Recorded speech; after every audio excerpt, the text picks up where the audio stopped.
Just 1 second, everyone.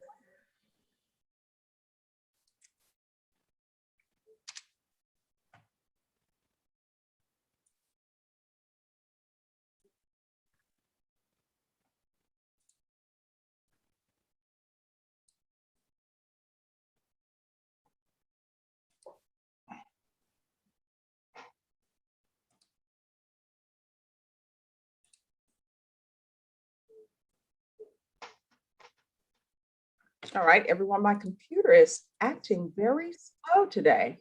And it's being slow today because today is a Monday. So we are almost there.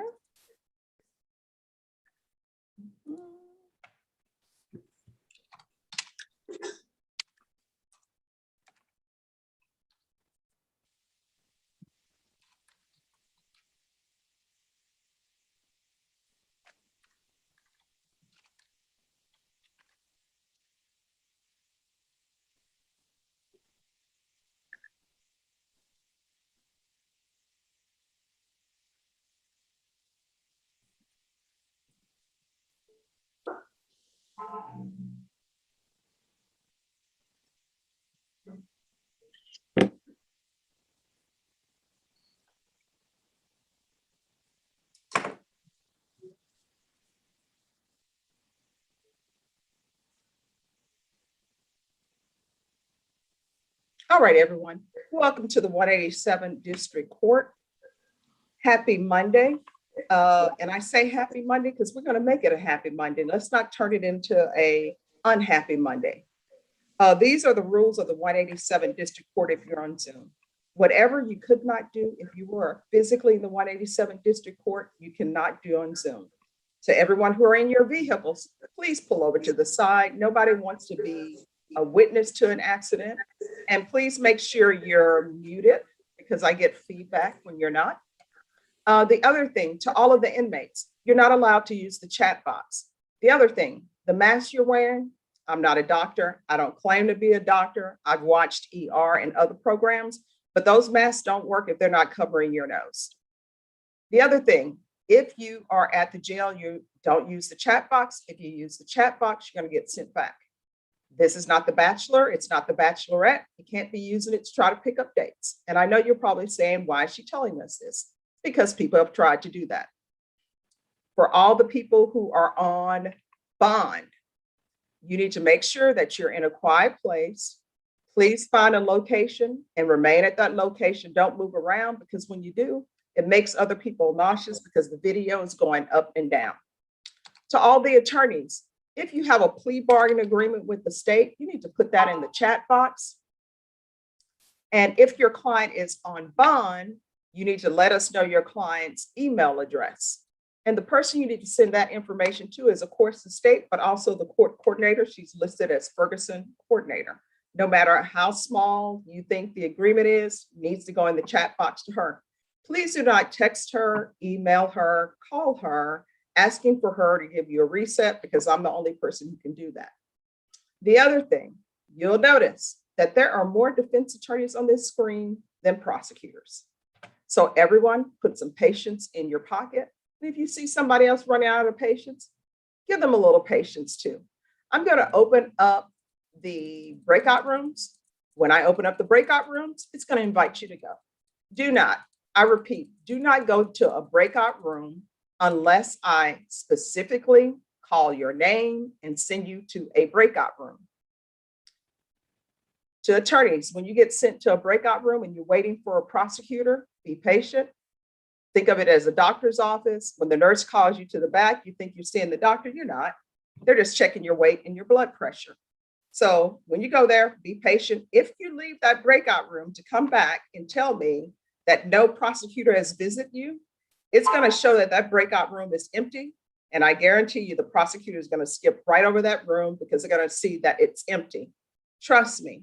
When I see you've been sitting in a breakout room, I will just call out to the prosecutors to remind them that somebody's waiting. They're moving as fast as they can. So everyone, just be patient. I'm going to call the attorney's name. Attorneys, that's the order in which you'll appear. To all the defendants or people who are accused, you are not going to hear your name called. The only person's name called will be your attorney's name. If you do not hear your attorney's name being called, it's because they're zooming in another courtroom. Be patient. Your attorney will show up. And when your attorney wants to go to a breakout room, they're going to want to go to a breakout room with the prosecutor first and then you second. So please do not raise your hand and say, am I going to the breakout room? Because my answer to you is going to be, was your name called to a breakout room? Please do not raise your hand and say, I didn't hear my name, my attorney's name, because my answer to you is going to be, it's because your attorney's not on the screen. They're probably zooming in another courtroom. Trust me, we will get your attorneys here. So this is the order in which attorneys will appear. And if there's an attorney here and you don't hear your name, let me know.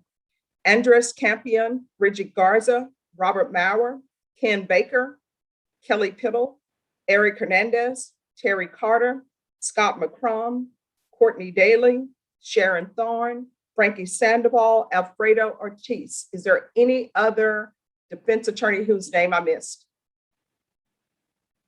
All right, attorneys, when I call your name, this is what I need you to do. I need you to tell me your client's name, and I need you to tell me whether or not it's criminal trial division or family violence. Andres Campion. Good morning, Your Honor. My client is Julian Salazar, an ECTD. This is a discovery compliance setting. All right, I'm going to send you to breakout room number 2. Prosecutor will meet you there. Judge, I'll meet him there. This is the one we've been working on. All right, thank you. And let me make you, oh, I did make you co-host, okay?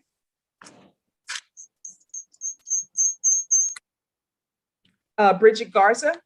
Cynthia Becerra, Criminal Trial Division. I'm sorry, what's the first name? Cynthia Becerra with a B, B-E-C. And criminal trial division or family violence, I'm sorry. Criminal Trial. All right, I'll send you to breakout room number 3. Thank you. You're welcome. Robert Maurer, you're here for the motion of continuance, is that correct? Yes, Judge, but I also have Andre Hernandez, I thought. Should be both CTD and family violence, but I could be wrong. Okay, you say Andre?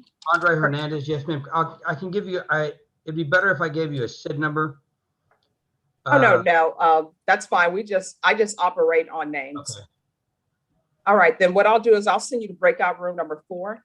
Okay, I've been working with Marcus on a discovery issue, but he's also on the Guzman issue.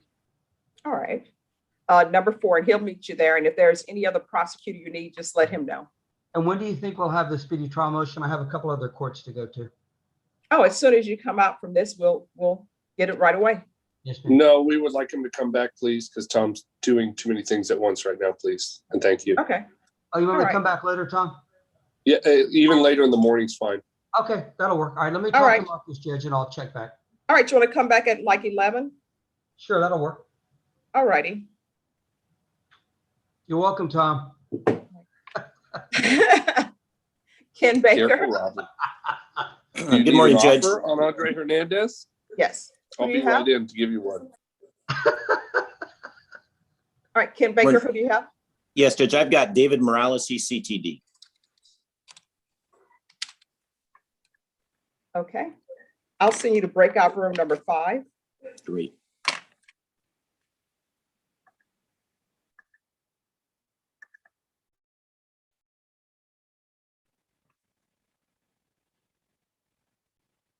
Kelly Pittle. Judge, I have Christopher Rodriguez at CTD.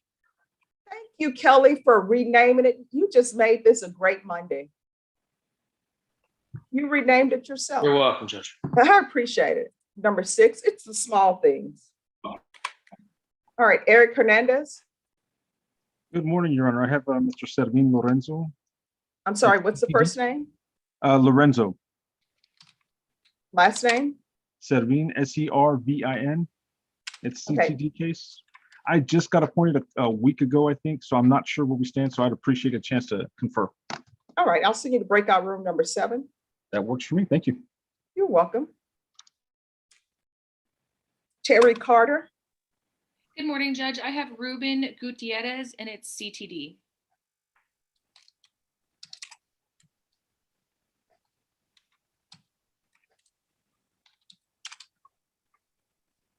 I'll send you to breakout room number 8. Thank you.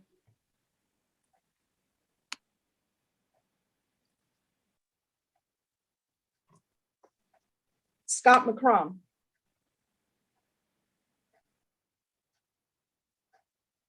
Sorry about that. No I have problem. Dustin Delano, and it's CTD, I believe. All right, I'll send you to breakout room number 9. Thank you. You're welcome.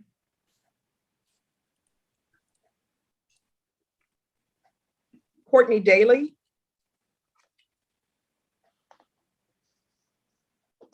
Courtney Daly. I apologize, Your Honor. I'm juggling courts this morning. I'm here on Sean Krisman. I believe he's CTD. We're also How do you here on spell the last name? Krizman.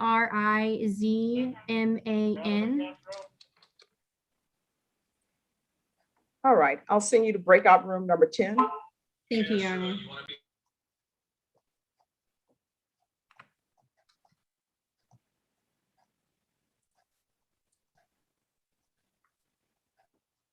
Sharon Thorne. Good morning, Your Honor. I have a Patricia Walter or Patricia McDonald. She has 2 names. It's family violence and it's a motion to revoke.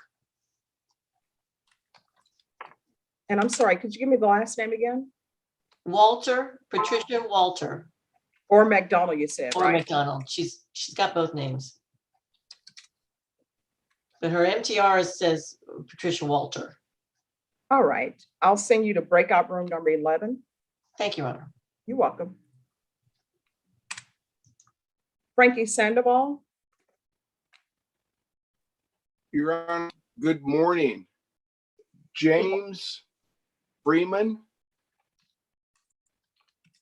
And it is a criminal trial matter. I've been working with Ms. McIntyre. All right, I'll send you to breakout room number 12. Thank you, Your Honor. You're welcome.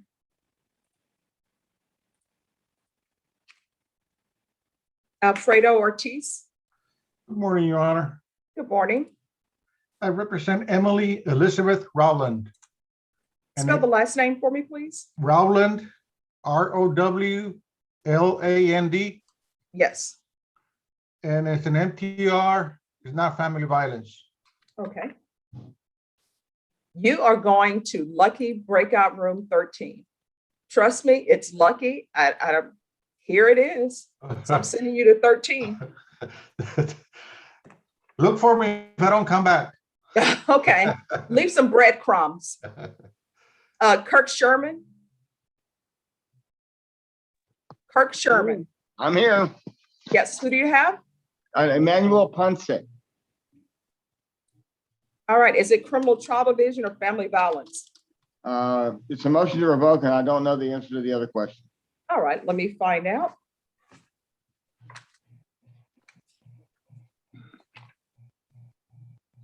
All right. I think it's family violence.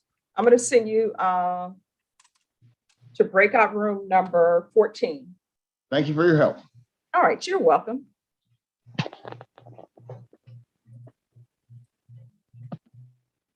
Sharon Thorne. Oh, I've already called her. Is there any other attorney whose name I've missed? Judge Jason Nitz. I have 2. One is James Lidgy, and I need to speak with one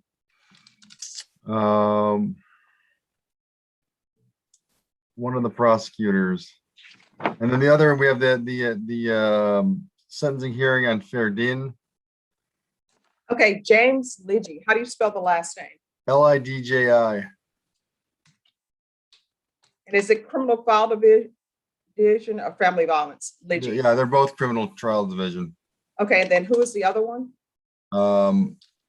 Marco Ferdin, Ferdin. We had him last week. Judge, on that one, that was the Bear County Gives Back. I haven't received a response, and I resubmitted the referral to Judge Mesa's court liaison officer, so she can.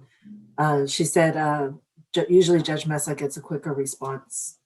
Okay, all right. Just give us a moment. We're going to see what's up. Okay. So Sure. if you go to breakout room number 15, prosecutors will meet you there. Christopher Castro. Yes, Judge. Yes, who do you have? I have, sorry, I just got told to log in right now. I believe it's Richard Obaye for a motion to withdraw. Richard who? Ovalle? Yes, Judge.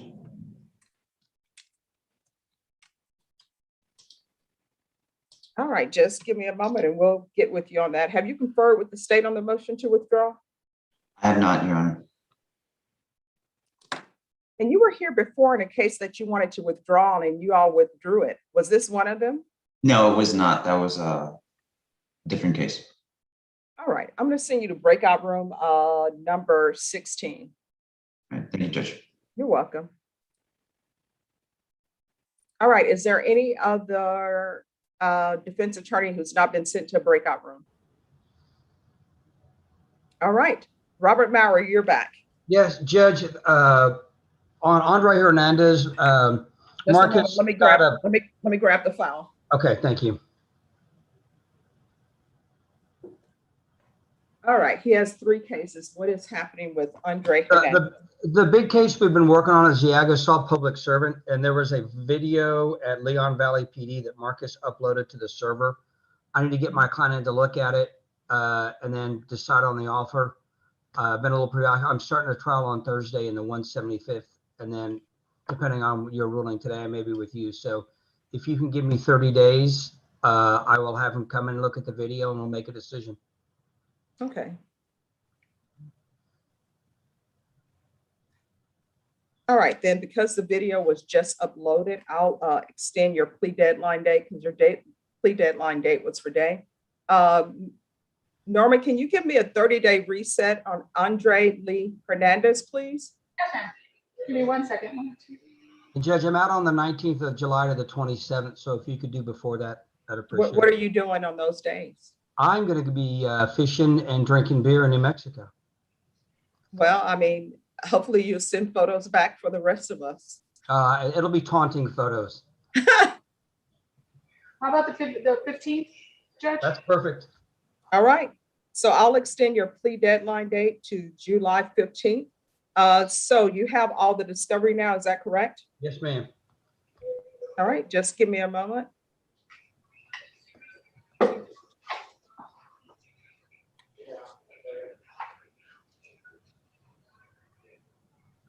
And that's all discovery in all the cases, correct? Yes, ma'am. This is the one we've been waiting on. Okay.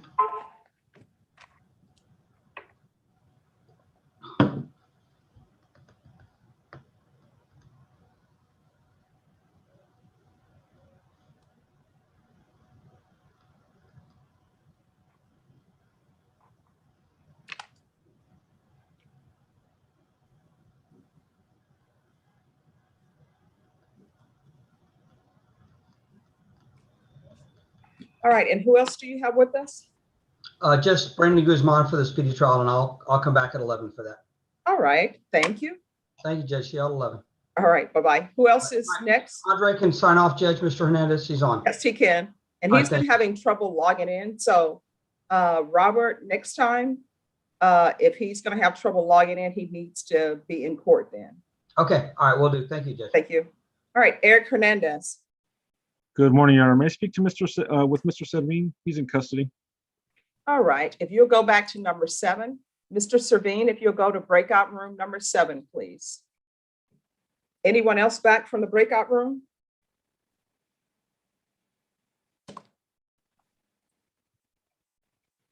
All right, then CTD, we have Kenneth Baker in breakout room number 5 on David Morales. Kelly Piddle in number 6 on Christopher Rodriguez. Terry Carter and number 8 on Ruben Gutierrez. Courtney Daly on Sean Kurtzman in number 10. Frankie Sandoval in 12 with James Freeman. Alfredo Ortiz in 13 with Emily Rowland. Jason Nitz in 15 with James Badeji. And Christopher Castro with Richard Ovalle and number 16 on a motion to withdraw.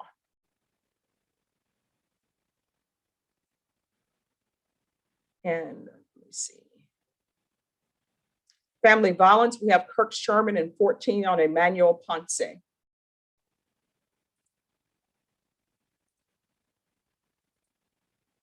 And Norma, I'm putting something in the chat for you. And I sent you something to the chat as well, Judge. All right.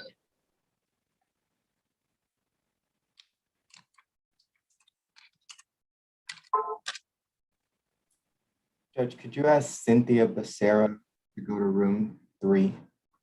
Cynthia Becerra, please go to breakout room number 3. You should have received a request. Yes, ma'am.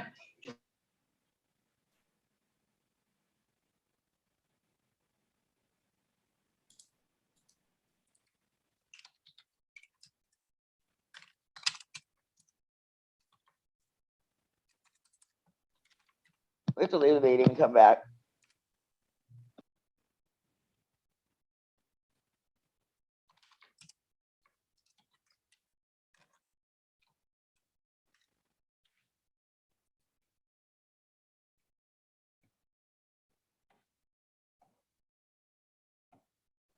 Judge, I'm going to send you another text.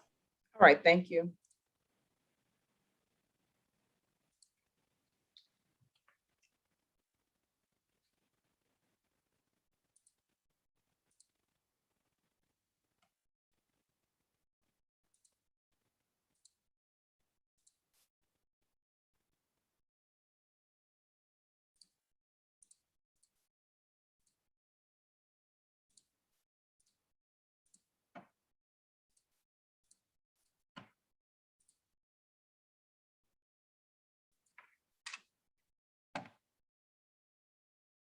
All right, everyone, just give me a moment, please.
Judge, I send you a chat whenever you're available. The answer to that is yes. Okay. Thank you.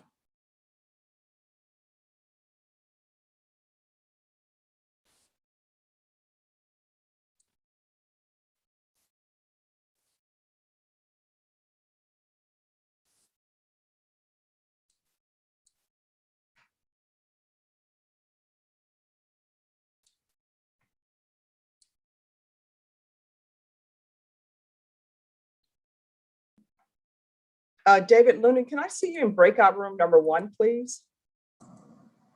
Yes, Judge. Thank you. And everyone, just give me a moment. And please remember, we are live.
This with Ernestine. This with Ernestine. I did. Why did they change it to your name?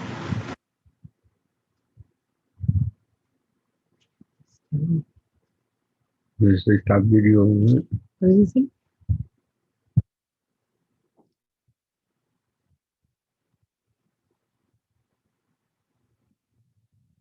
What is it? Stop video ALT plus V.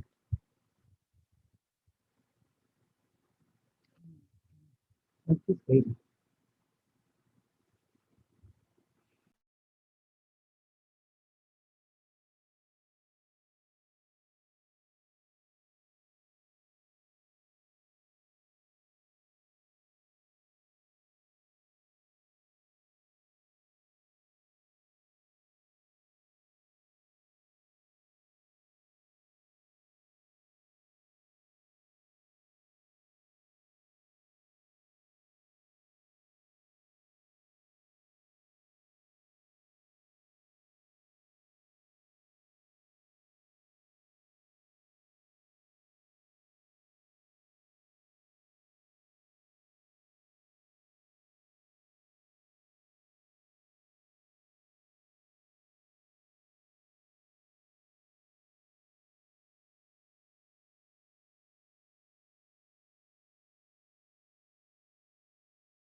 Kirk Sherman, yes.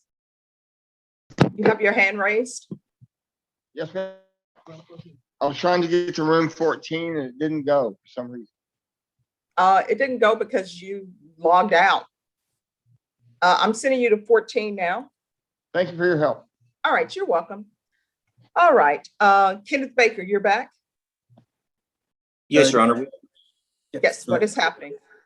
We're not able to come to a plea agreement. We were gonna see if we could request October 14th for a trial setting. All right, Mr.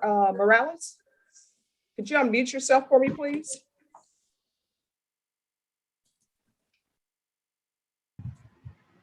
All right, Brenna, can we go on the record? Can you hear me? Yes, just give us a moment. I'm ready. Brenna, are you there? Yes, I'm ready. All right, court is calling 2018 CR 13307, State of Texas versus David Morales. Could I have parties announced for the record, please, for the state, Marcus Sanders. for the defense? Kenneth Eric Baker for Mr. Morales, Your Honor, who's present in custody by Zoom. All right, and are you Mr. Morales? Yes, ma'am. We're proceeding by video because of the pandemic. Any objection from the state? No objection. Any objection from the defense? No, Your Honor.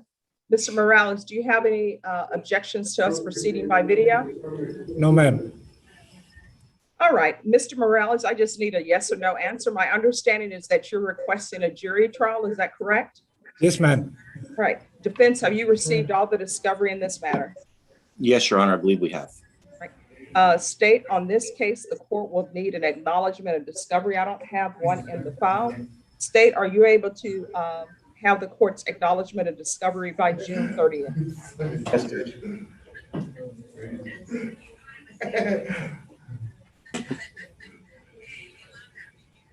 All right, and have you all had a chance to confer on a trial date? Yes, Judge. Yes, Judge. We're both requesting October 14th. Norma, are we able to do October 14th? Is that one of our trial dates? Yes, ma'am. All right. And defense, do you have any objection to the October 14th trial date, or is that the date you're agreed to? Your Honor, that's the date we've agreed to. All right, Mr. Morales, do you have any objections to the trial being on October 14th? No, Your Honor, I don't. All right, then your trial date will be set on October 14th at 9 a.m. On that date, Mr. Baker will be having jury selection. And then I anticipate the very next day, if that is, let me see. On Friday, then we'll start with testimony. Okay. Thank you, Judge. That would be great. All right, Mr. Baker, Mr. Baker? I'll come see you, Mr. Morales. Your Honor, may I have Yes. a word? my dad recently passed away Saturday, and I was wondering somehow if I could get put on the monitor device to go to the funeral services. Oh, you'll have to speak with your attorney about that, and then a motion will have to be filed. And I'm sorry to hear about your father. Okay. All right, thank you. Norma, can you let them know that 14C can go back? Yes, ma'am. All right, Thank you, Your Honor. Thank you, Mr. Baker. Have a great rest of your Monday. You too, Judge. Bye-bye. Thank you. All right, Bridget Garza. Yes, Judge, we have an agreement and I've already sent it to Norma. Okay.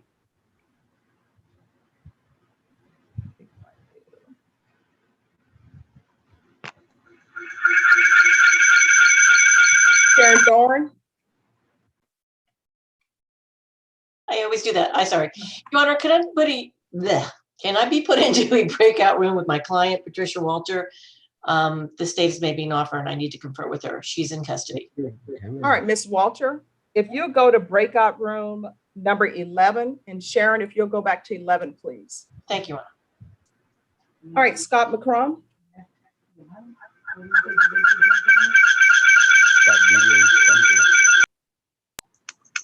That mute button's giving me trouble this morning. I need to confirm with David Martin, but I think we have an agreement on the MTR.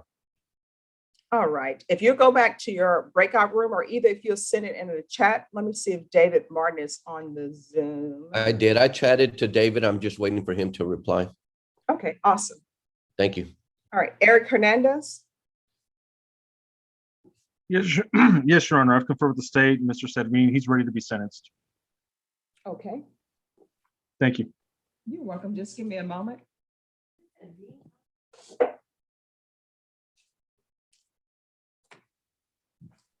Oh, it's fed me.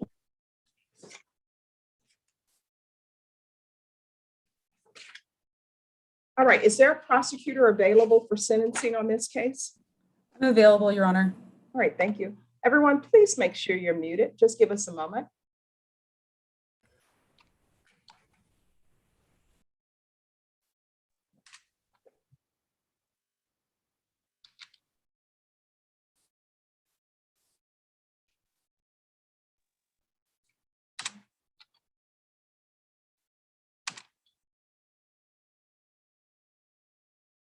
All right, the court is calling 2018 CR 11670 and 2018 CR 11669, State of Texas versus Lorenzo Servine.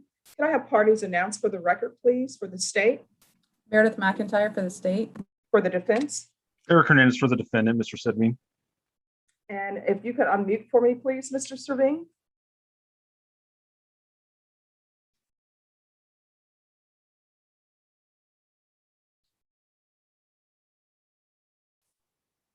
Just touch the space bar. It's the longest key on the keyboard. If you will hold the space bar down, please.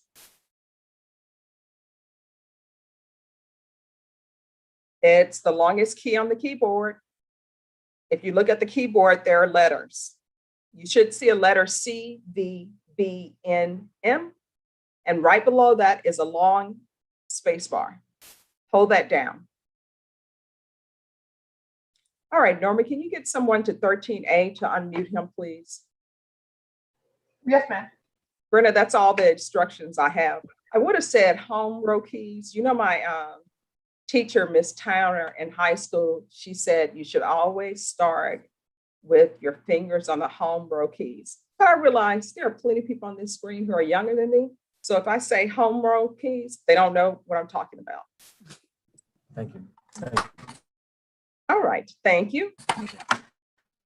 Okay, he is frozen a little bit. Yeah, this one I did 13A. That's what I just did. Got you.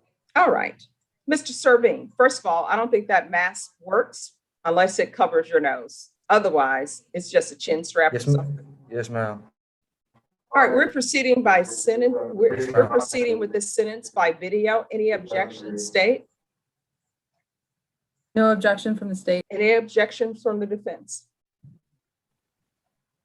No objections, Your Honor. Mr. Servine, do you have any objections with us proceeding by video? No, ma'am. All right, so there was an agreement reached on sentencing but I'm looking in the docketing statement and Mr. Servine did not show. Are we still proceeding with the same offer? Because if he did not show, then he was subject to the full range of punishment. Your Honor, we spoke this morning and we are proceeding on the same offer. All right. I can confirm that, Your Honor. All right, Mr. Servine, why didn't you show up for your sentencing? I was having trouble getting there. I contacted my lawyer, and then at the end, Mr.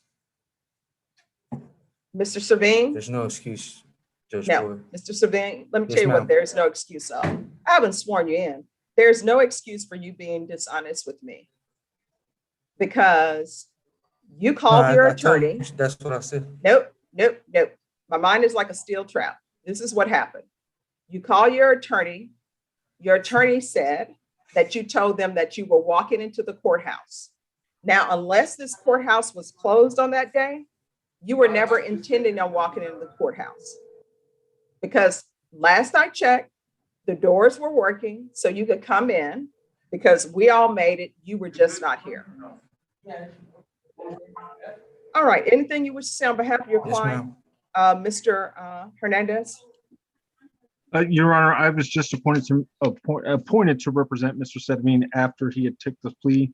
In conversations with him, we discussed all of his options, and he understands that this is the best option he has going forward. We discussed other options, and he realizes that those do not make sense, and we would ask the court to honor the plea agreement that he reached with Mr. Garcia and the state. All right. Then the court will follow your agreement, sentence you to 4 years in the prison,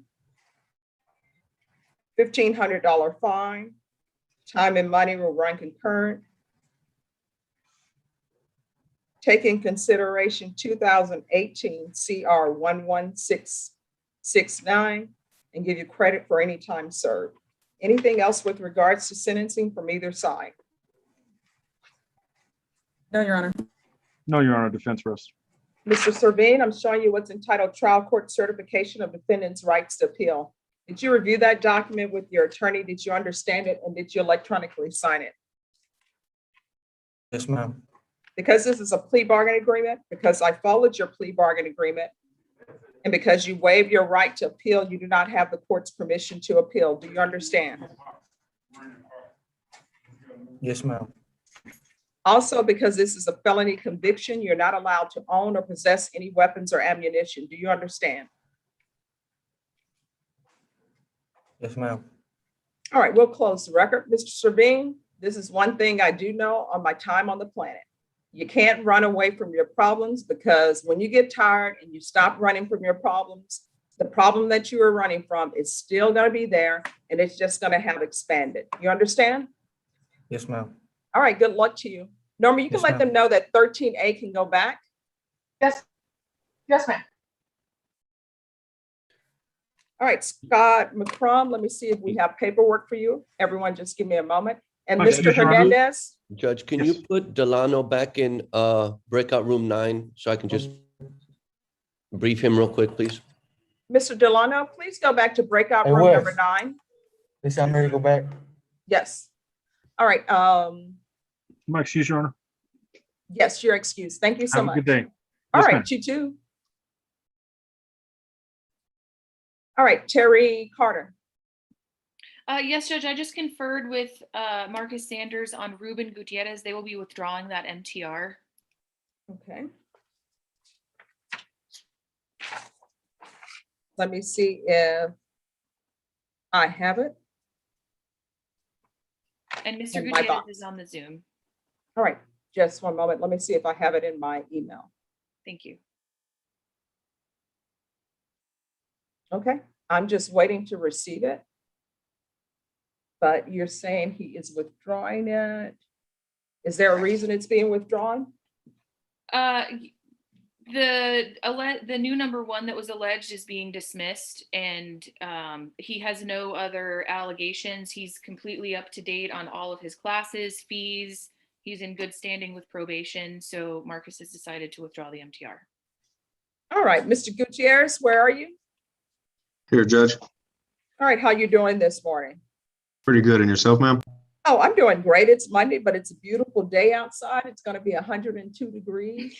But hey, you have your umbrella and your sunscreen, everybody should be okay. All right, Mr. Gutierrez, my understanding is they're withdrawing this motion. But this is what I want you to remember, and this is what I tell everybody. From here on out, every decision you make, you're gonna have to start asking yourself, is this something that could potentially send me to prison for 10 years? You understand? Yes, ma'am, I do. All right, good luck to you, Mr. Gutierrez. Have a great rest of your Monday. Thank you, You Ms. as well. Carter. Thank you, Judge. All right, you and your client are excused. Thank you. All right, and let me check to see who's in the breakout rooms. All right, we have Kirk Sherman in breakout room number 14. And he has, it's criminal trial division. And let me see who his client is.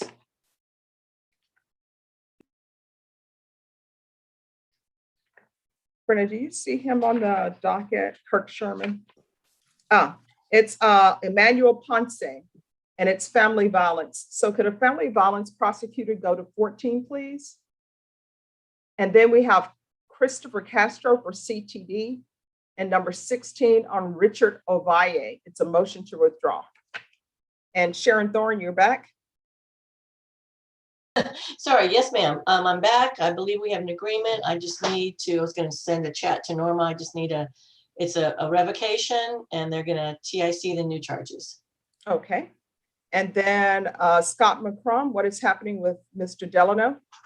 We do have an agreement, Judge. He's going to plead true. And All right, so he'll need to sign the paperwork. Okay. So if you'll put that in the chat box to Ms. Ferguson, she'll get the appropriate paperwork to him. I did, Judge. All right. Mr. McCrum, it's going in just a few minutes. Give me about 2 minutes. So we're both of us back to the breakout then? Yes. Thank you. And Ms. Thorne, you should be having your paperwork as well. So if you and your client go back to that breakout room, we'll take care of that. Yes, ma'am. And Bridget, did you receive your paperwork? No, Judge, I have not. It went to Bridget's email already, Judge. It should Okay. be email, Bridget. Thank you. All right, and so if you and your client, Bridget, will go back to the breakout room to sign the paperwork, she's still in breakout room number 3.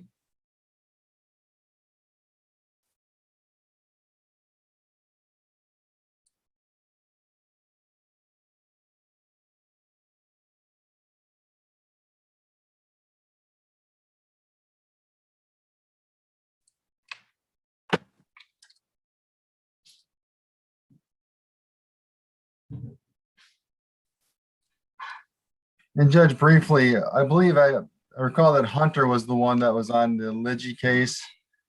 And I haven't seen Hunter today. Is he here? Yes, he's here. Oh, he is. Okay. I'll go back to the breakout room then. All right.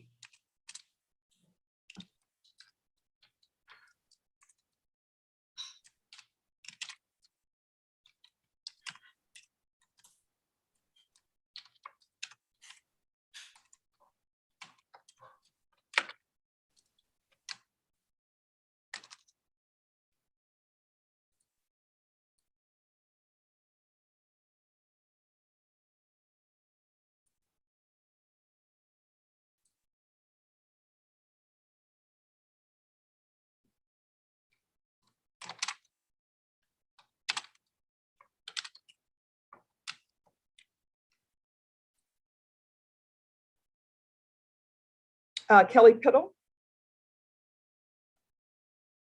Yes, Judge. Conferred with Marcus. I've given him new information to possibly track down in relation to the case from a witness who was not interviewed by the police, but later gave a report. So we're both asking just for 2 weeks to get that tracked down to see what that looks like, and then we're going to decide, and then we'll know how to proceed. And he's going to email that to me as soon as he gets it from his investigator, and he's going to review it himself. All right, Marcus, you're here. Yes, Judge. Like, so this new evidence that the state or new witness that the state is giving you, is that going to change where you are on this? Potentially, I think that depending on what it says, I may need to reach out to the witnesses, but yes, potentially it will.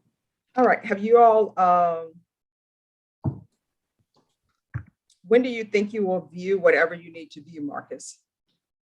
2 weeks will be enough time for us to get the report, but then I guess maybe an additional week just to, if I need to reach out to any witnesses. All right, Norma, on Christopher Rodriguez, Yes, ma'am. can you recall this in 1 month? Yes, ma'am. Give me 1 second. I can call it the week of the 19th. I can do it the 21st. July 21st? Yes, ma'am. State Defense, is that a good date? Yes, Judge. All right. All right, what I'm going to do then is I'm going to put down July 21st, and because there's new evidence, I'm extending the plea deadline date to July 21st. After that, there will be no further extensions. Okay, Judge. All right, is there anything else from either side? No, Judge. No, All right, then Kelly, you and your client are excused. Is your client is on bond? Mr. Rodriguez, we'll see you back on July 21st by Zoom. And if you have nothing else with this, you Thank you, and your Judge. client are excused. Happy Monday. All right, y'all take care. All right, you too.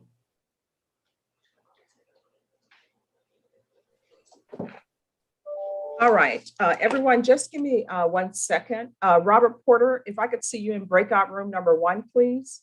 And David Lunan, if you could meet me in 1 as well. Yes, ma'am. All right. Alfredo, did you need to speak with Emily Rowland? Correct, Your Honor. All right. Emily Rowland, I'm going to send you to breakout room number 13. Please go there and speak with your client.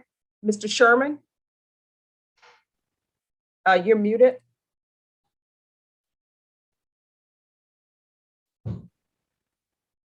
All right, Mr. Sherman, when you get that done, I'll be right back. Ms. Ferguson, can I see you in breakout room number 1, please? Yes, ma'am.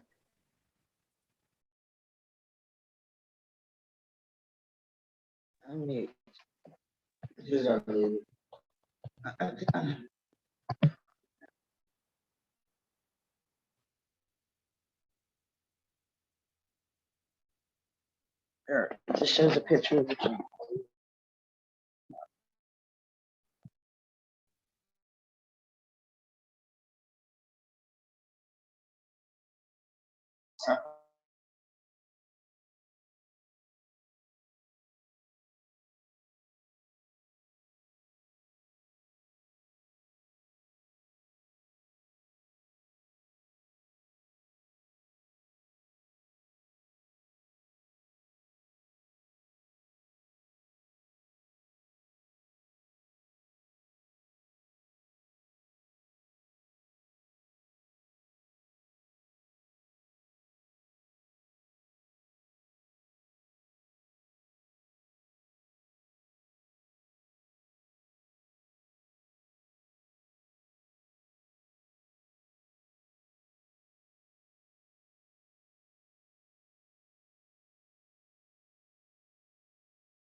Brenda, can I see you in breakout room number 1, please?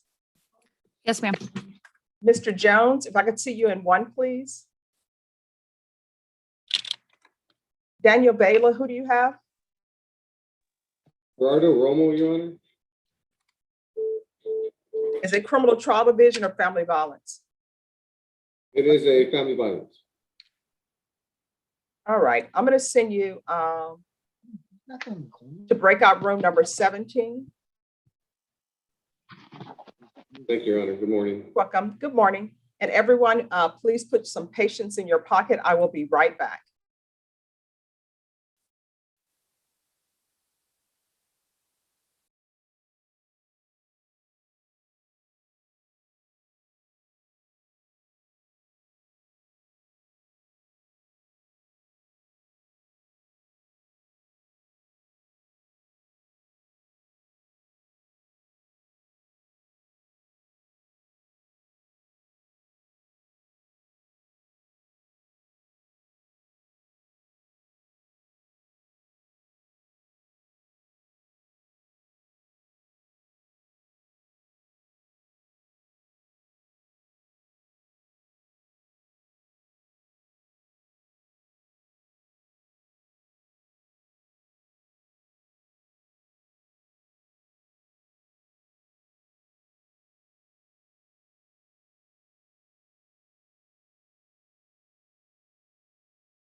My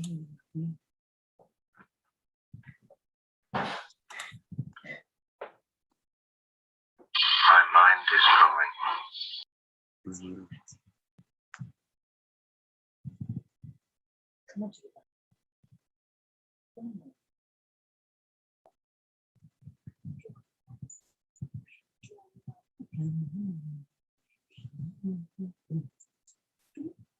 Come on, Chiquita. Chiquita, come on. You better come on.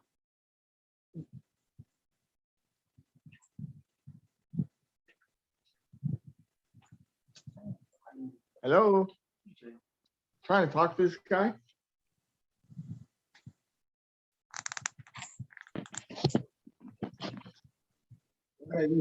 Hello?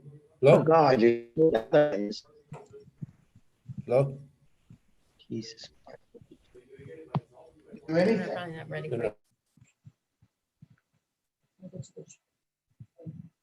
It's Ponce. Yes, sir. Emmanuel Ponce. Yes, sir.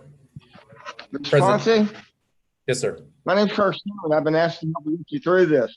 What they've offered you is 60 days wearing a patch. They want you to quit smoking weed. Can you do that? Yes, sir, I can. Kirk, we can all hear you. Yes, sir. Okay.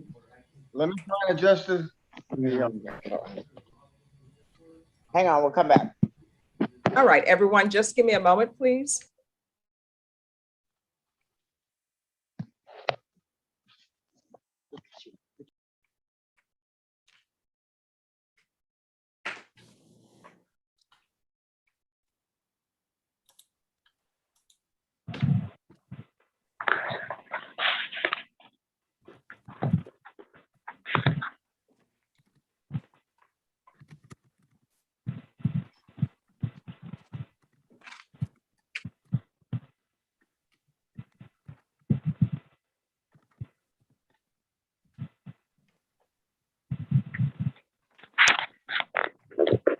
All right, everyone, just give me a moment. Jason Nitz, you need to be in a breakout room with Jizzy. Yes, please. Is he in custody? He is 13B. Look, no, sorry, 14E. All right, James, if you will go to the breakout room with your attorney, and he's in number 15. If you go to 15, please. Sean Dawes, who do you have? John Anthony Perez. I need a breakout room with Mr. Perez.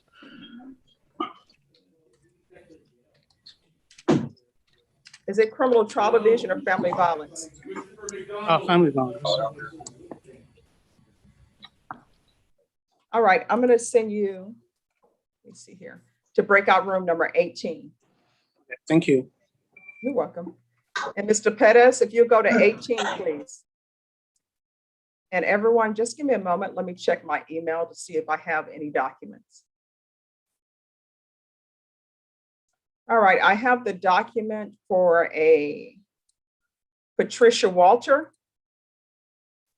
So clerks, that should be coming through. I have Cynthia Becerra to the clerks in the back. That should be coming through.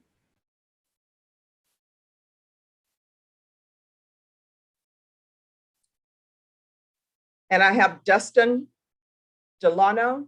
That should be coming through.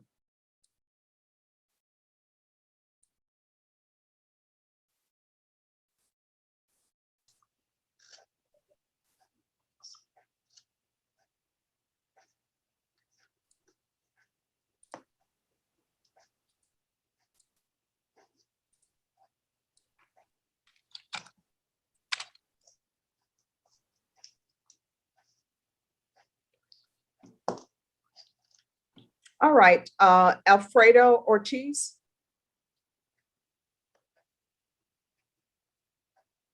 Yes, Your Honor.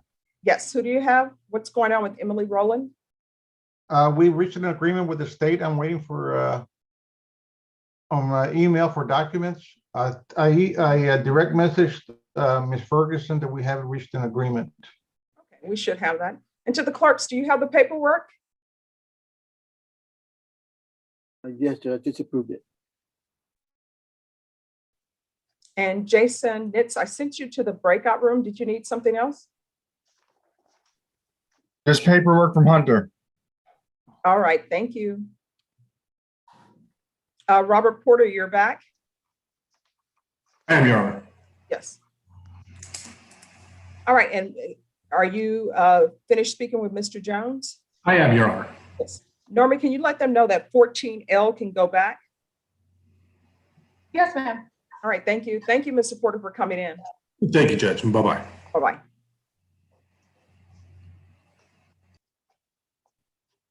And to everyone else, I'm just waiting for the paperwork to be brought to me. Kirk Sherman? Yes, ma'am, I'm here. Yes. On Emmanuel Ponce, they want, he's in jail and they want it to alter and amend. And I need to speak to him again. Okay. Mr. Ponce, could you go to breakout room number 2, please? Thank you. And there should be more coming back there. Can you hear me, sir? Mr. Ponce, go to breakout room number 2. All right, and who are the parties on Patricia Sue Walter? Your Honor, I represent her, Sharon Thorne, the defense. Okay. And I was dealing with Joe Ray. Just one second. Someone is sharing their video, not in the breakout room.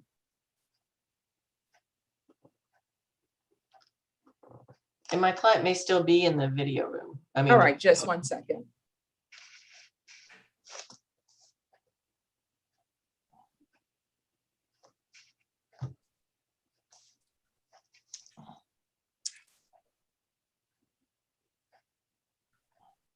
All right, people, when you're sharing your videos, you need to share them in the breakout room, not in the main room. If you're sharing the main room, then that's everyone seeing everything. So the person who's listed as Liz, you need to go to whatever breakout room and you need to show your video. Norma, who is 187 LIZ?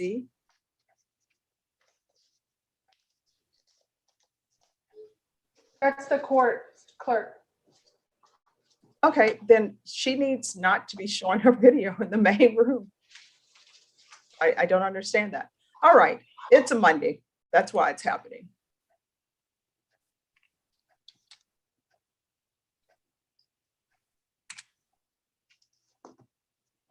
All right, who is the prosecutor we're working with, Sharon? Joe Ray, Your Honor. I just popped in, Judge. I'm here. All right, thank you. And I don't see my client. You know what? I bet your client is still in the breakout room. I think Yes, she is. Can you go back to number 11 and bring her forth for us, please? How do I do that? Oh, just go in. I'll go in. Okay. I'll be right back. Okay. You want me to go back to 11 then? Just wait here, Ms. Thorne. Okay, okay. I'm not going anywhere. Sharon, was the offer accepted or? Yes, yes, Okay. 3 years, credit photographer, Gotcha. and you're gonna TIC everything. Gotcha. Okay, thanks. The only thing weird, and it wasn't with you, is when I did the paperwork online, the consent to video, it required my signature where her signature was. I don't know why, because I tried to do it without doing that, and it kept saying, I don't know, I guess the judge can figure that one out. So my signature is twice. It's weird. It might have been they put your email in the wrong spot, probably. Ms. Sharon Thorne. Ms. Sharon Thorne, I'm right here. I'm right here. Who's saying my name? It's Lupe. Lupe. Your client, Walter, has 23 days. Okay. Oh, thank you. Thank you. That's all? Just 23 days? All right, thanks. She thought she had more. Okay.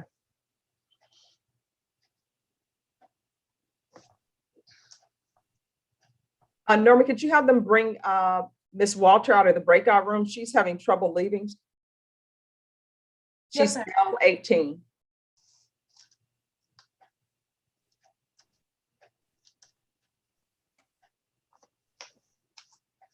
We were in 11, Your Honor. Oh, no, but that's her number. Oh, okay. They go by the numbers. Oh, okay. Yeah.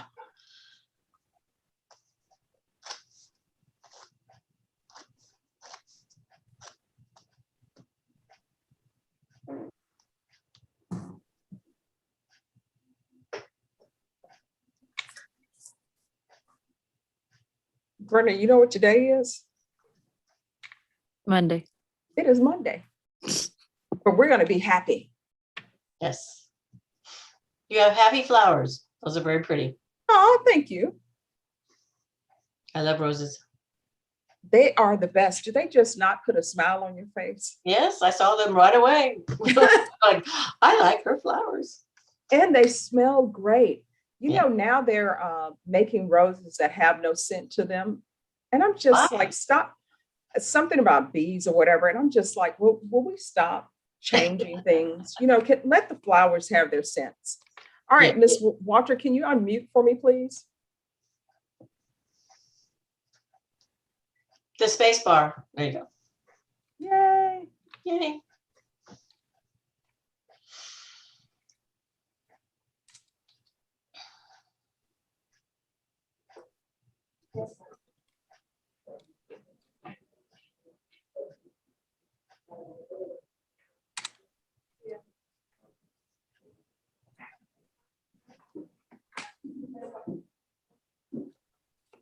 All right, the court is calling 2019 CR 1597, State of Texas versus Patricia Sue Walter.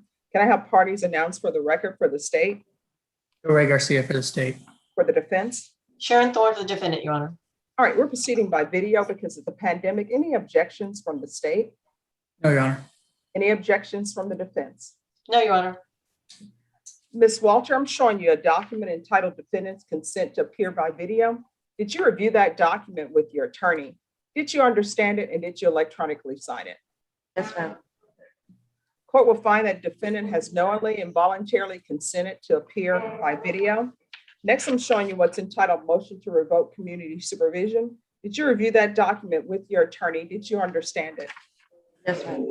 Are you the same Patricia Sue Walter who was placed on community supervision in 2019 CR 1597 for the offense of injury to the elderly bodily injury on February 27, 2019 for a term of 5 years? Is that you?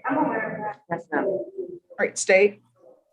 Violated condition number 1 on or about the 13th day of May, 2021 in Bexar County, Texas. The defendant, Patricia Sue Walter, committed the offense of assault in violation of condition number 1. How do you plead to that? True or not true? Ms. Walter, how do you plead to that? True or not true? True. State. State waives the remaining allegations. Your Honor. Any objections to the state's waiver? No, Your Honor. No objection. Ms. Walter, did you understand by pleading true to violation of condition number 1, the court could find it true, grant the motion, and sentence you to 4 years in prison? Did you understand? I thought it was 3 years. What I'm telling you is the range of punishment for this offense, because you entered into a plea bargain agreement with the state when you were placed on probation. According to that plea bargain agreement, the most I can sentence you to is 4 years. Did you understand that? Yes, ma'am. Knowing that, do you still wish to plead true to violation of condition number 1? Yes, ma'am. Court will find violation of condition number 1 true. Is there an agreement? Yes, Judge, agreement is for revocation. We ask that the court reform the sentence from 4 years prison to 3 years. We're also taking into consideration night mag number 616783 and grand jury number 46545. Is that the agreement? That's the agreement, Your Honor. Is that, but just to be clear, is that the CM 085122? When you talked about the grand jury number? Yes, it is. Okay, yes, Your Honor. And credit for time served. All right, Ms. Ms. Walters, are you asking the court to follow that agreement? Yes, ma'am. Are you waiving your right to appeal? Yes, ma'am. All right, the court will follow your agreement. The court will grant the motion, sentence you to 3 years in prison, taking consideration night mag number 616783, grand jury number 46545. Were there other numbers to that? Yes, Judge, I'm sorry. It's 746545. Okay, I heard you correctly. no problem. Take into consideration grand jury number 746545. Give you credit for any time served. There is an affirmative finding of family violence. No contact with Joyce Furr, F-U-R-R. Okay. Is there anything else with regards to sentencing from either side? No, Your Honor, my client would just like to know if this court would know what unit she'd be sent to. No, I don't know the answer to that, Ms. Walter. All right, Ms. Walter, because this is a affirmative finding of family violence, and also because this is a conviction, you're not allowed to own or possess any weapons or ammunition. Do you understand? Yes, ma'am. All right, if there's nothing else, the record is closed. Ms. Walter, you got to make changes in your life. Otherwise, you're going to be the grandmother at the prison. If you don't want to be the grandmother at the prison, then you're going to have to make different choices. You understand? Yes, ma'am, definitely. All right. Good luck to you, Mr. Walter. Norm, Thank can you you. let them know L18 can go back? Yes, ma'am. And Ms. Thorne, you're excused if you don't have anyone else with us. That's all. Thank you, Your Honor. Good luck, Thank you. Patricia.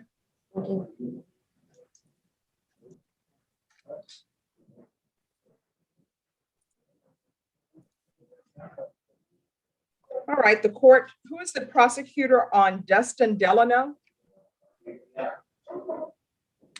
David Martin, Judge. David Martin, if you can show your video, thank you. Court is calling 2019 CR 11672, State of Texas versus Dustin Jean Delano. Could I have parties announced for the record for the state, David Martin. for the defense? Scott McCrum, Your Honor. And are you Mr. Delano? Yes, ma'am. We're proceeding by video because of the pandemic. Any objections from the state? No objection. Any objections from the defense? No, Your Honor. Mr. Delano, I'm showing you what's entitled Defendant's Consent to Appear by Video. Did you review that document with your attorney? Did you understand it? And did you electronically sign it? Yes, Your Honor. Court will find that the defendant has knowingly and voluntarily consented to appear by video. Next, I'm showing you what's entitled Motion to Enter Adjudication of Guilt and Revoke Community Supervision. Did you review that document with your attorney? Did you understand it? Yes, Your Honor.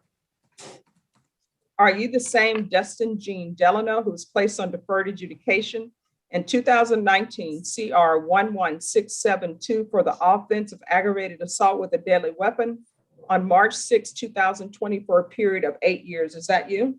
Yes, Your Honor. State? We'll do condition 5. In Bexar County, Texas, the defendant Dustin Jean Delano did then and there failed to report to the supervision officer as directed for the months of October, November 2020 in violation of condition number 5. How do you plead to that? True or True. not true? True, Your Honor. State? Waive the other allegation. Any objections to the state's waivers? No, Your Honor. Mr. Delano, did you understand by pleading true to violation of condition number 5, the court could find it true, grant the motion, find you guilty, sentence you up to 20 years in the prison and up to a $10,000 fine? Did you understand? Yes, Your Honor. Knowing that, do you still wish to plead true to violation of condition number 5? Yes, Your Honor. Court will find violation of condition number 5 true. I'm sorry, could I have that back for a moment? No problem.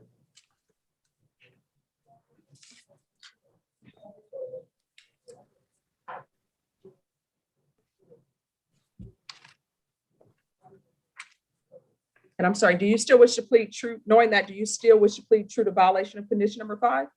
Yes, Your Honor. All right, court is finding violation of condition number 5 true. Is there an agreement? There is, Judge. Grant the motion to enter adjudication of guilt, revoke community supervision, and impose a sentence of 2 years. All right, is that the agreement? Yes, Judge.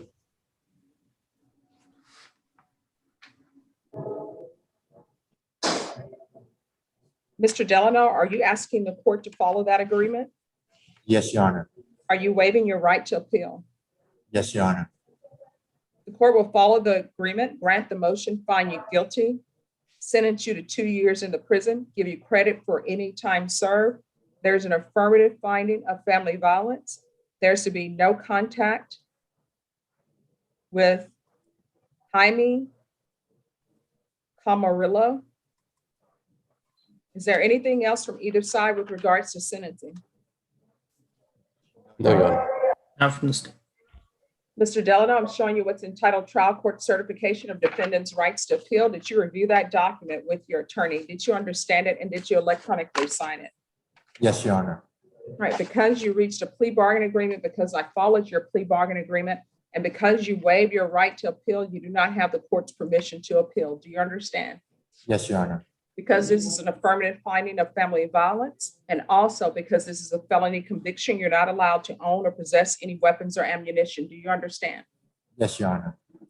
All right, we'll go off the record. Mr. Delano, good luck to you. You're gonna have to change your ways. Otherwise, you're gonna end up going in and out of prison. Do you understand? Yes, Your Honor, I do understand. You were sentenced to 2 years today. That's the agreement that was reached. So you need to spend that time thinking about how you're gonna do things differently, all right? Yes, ma'am. And remember, you're not to have contact with Caramello, okay? Yes, ma'am. All right, good luck to you. Norma, you can let them know L1 can go back. Mr. McCrum, you are excused. Thank you, Judge. Thank you. You're welcome. All right, to the clerks, do you have the paperwork on Bexar?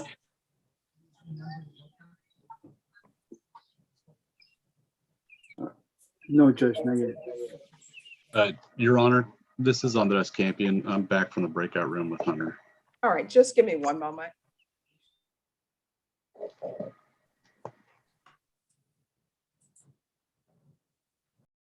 I'm trying to see if I can.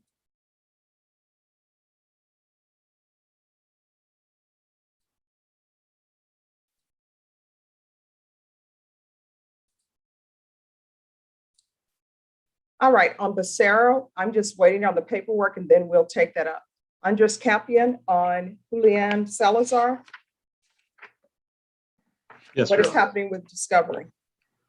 So the state has informed me that they have spoken with Detective Monsiváis out of Haida, and they have told Mr. Morris that one of the DPS troopers was down on the first. They claimed that all the electronic evidence from SAPD has been uploaded. I am still hesitant to believe that, because just given what I have seen from the discovery that I have, and as far as DPS, the state has informed me that according to SAPD, one of the DPS officers was down at the border last week, or that's where he was assigned to, and that he was back as of this week. And so the state is awaiting, I guess, contact from that DPS trooper as far as whatever electronic evidence may be in the possession of DPS, or reports, of which we have none. And unfortunately, Detective Monsiváis has not given the state any identifying information. By that, I mean like badge numbers. We have names. Right, so let me ask you this. So here's the question. Who has all the information? That's what I'm trying to find out. Hey, Judge, I'll hop in here. Yes. Who had, there's a nice little echo. And there's an echo because it's Monday. So who has this information? Who can you all subpoena to come here so that, who can you all subpoena to come here so that we can get the discovery that the defense say they need and So, want? Judge, I did speak with Monsiváis, who represents PD. Holy moly. That's okay, we can hear you. Meredith selflessly left the room. Okay. He advised that all SAPD DMU was turned in. I pulled their incident detail reports, courtesy of Mr. Paul Presley. And it's just Monsiváis and a Philip Boucher that are listed for PD that made the scene. I do have all the reports that are uploaded into the system in front of me. I'm not seeing yet any additional camera or anything that leads me to believe there's additional camera contrary to what Monsiváis told me, as far as PD is concerned. Mr. Campion does have Detective Monsiváis information if he wants to subpoena him, badge number, etc. He is the point of contact for SAPD HITA. I have spoken with DPS Cody Wallace, who is the point of contact for DPS, and Sergeant Wallace advised that the trooper that made the scene was on the border last week and that he would be back this week. Sergeant Wallace advised he spoke with this trooper about this incident and that the Trooper Morales, would be getting us any evidence he has from this incident. But that would be when he returns from the border, which is supposed to be this week. And I provided that contact information to Mr. Campion for Sergeant Cody Wallace. All right, so this is what we're going to do. We're going to set this, Mr. Campion, and we'll give you a date. And when we give you that date, whomever you need to subpoena them. Your client will need to be here, and we can do it by Zoom. We will have a hearing and see what discovery you have, what discovery you don't have. But you'll need to subpoena whomever you want to subpoena. I'm sure the state will help you or contact the people to say you need to be here at this hearing date. Is 30 days enough time for everyone? I believe so, Your Honor. If Hunter, if you can give me, badge numbers on Wallace and Morales would be great, just to help. If not, I mean, I assume that there's not multiple Sergeant Wallaces and Sergeant Moraleses here in the San Antonio division, but Andres Campion, that's spoken like somebody who's never watched a movie. You should never assume anything. Didn't we learn that from Sherlock Holmes, Brenna? Never assume anything. There may be plenty with that last name. All right, Norma, can I have a 30-day reset? And this will be for the afternoon for us to have a hearing on discovery, and the defendant will need to be present. July 19th, Judge. All right, July 19th at 2 p.m. Okay. All right, thank you. And your client will need to be present. Yes, Your Honor. And it's by Zoom. Okay. All right, thank you. Thank you, Judge. Thank you very much. You all have a good day. All right, you too. Who are the parties on Bexar? Bridget Garza, are you there? I am, Judge. Awesome. Oh, Judge, I believe Marcus may have worked on this. I can step in for him. I'm here. Okay.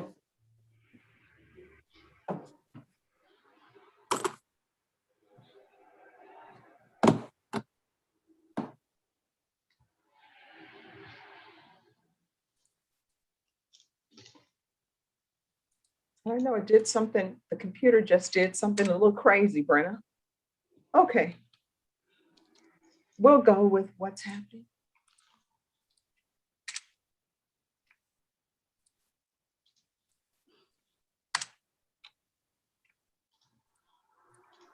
All right, the court is calling 2019 CR 10203, State of Texas versus Cynthia Marie Becerra.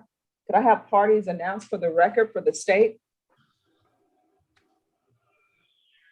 Marcus Sanders. For the defense? Bridget Garza? Right, and are you Miss Becerra? Yes, Your Honor. We're proceeding by video because of the pandemic. Any objection from the state? No objection. Any objections from the defense? No, Your Honor. Ms. Becerra, I'm showing you what's entitled defendant's consent to appear by video. Did you review that document with your attorney? Did you understand it? And did you electronically sign it? Yes, Your Honor. Court will find that the defendant has knowingly and voluntarily consented to appear by video. Next, I'm going to show you what's entitled motion to enter adjudication of guilt and revoke community supervision. Did you review that document with your attorney? Did you understand it? Yes, Your Honor. Are you the same Cynthia Marie Becerra who was placed on deferred adjudication in 2019 CR 10203 for the offense of a, this is not correct. Just one second. All right, the motion to enter adjudication of guilt, the paragraph with the charge, it just lists it as assault, but it's an assault bodily injury on AG security officer. Is there any motions?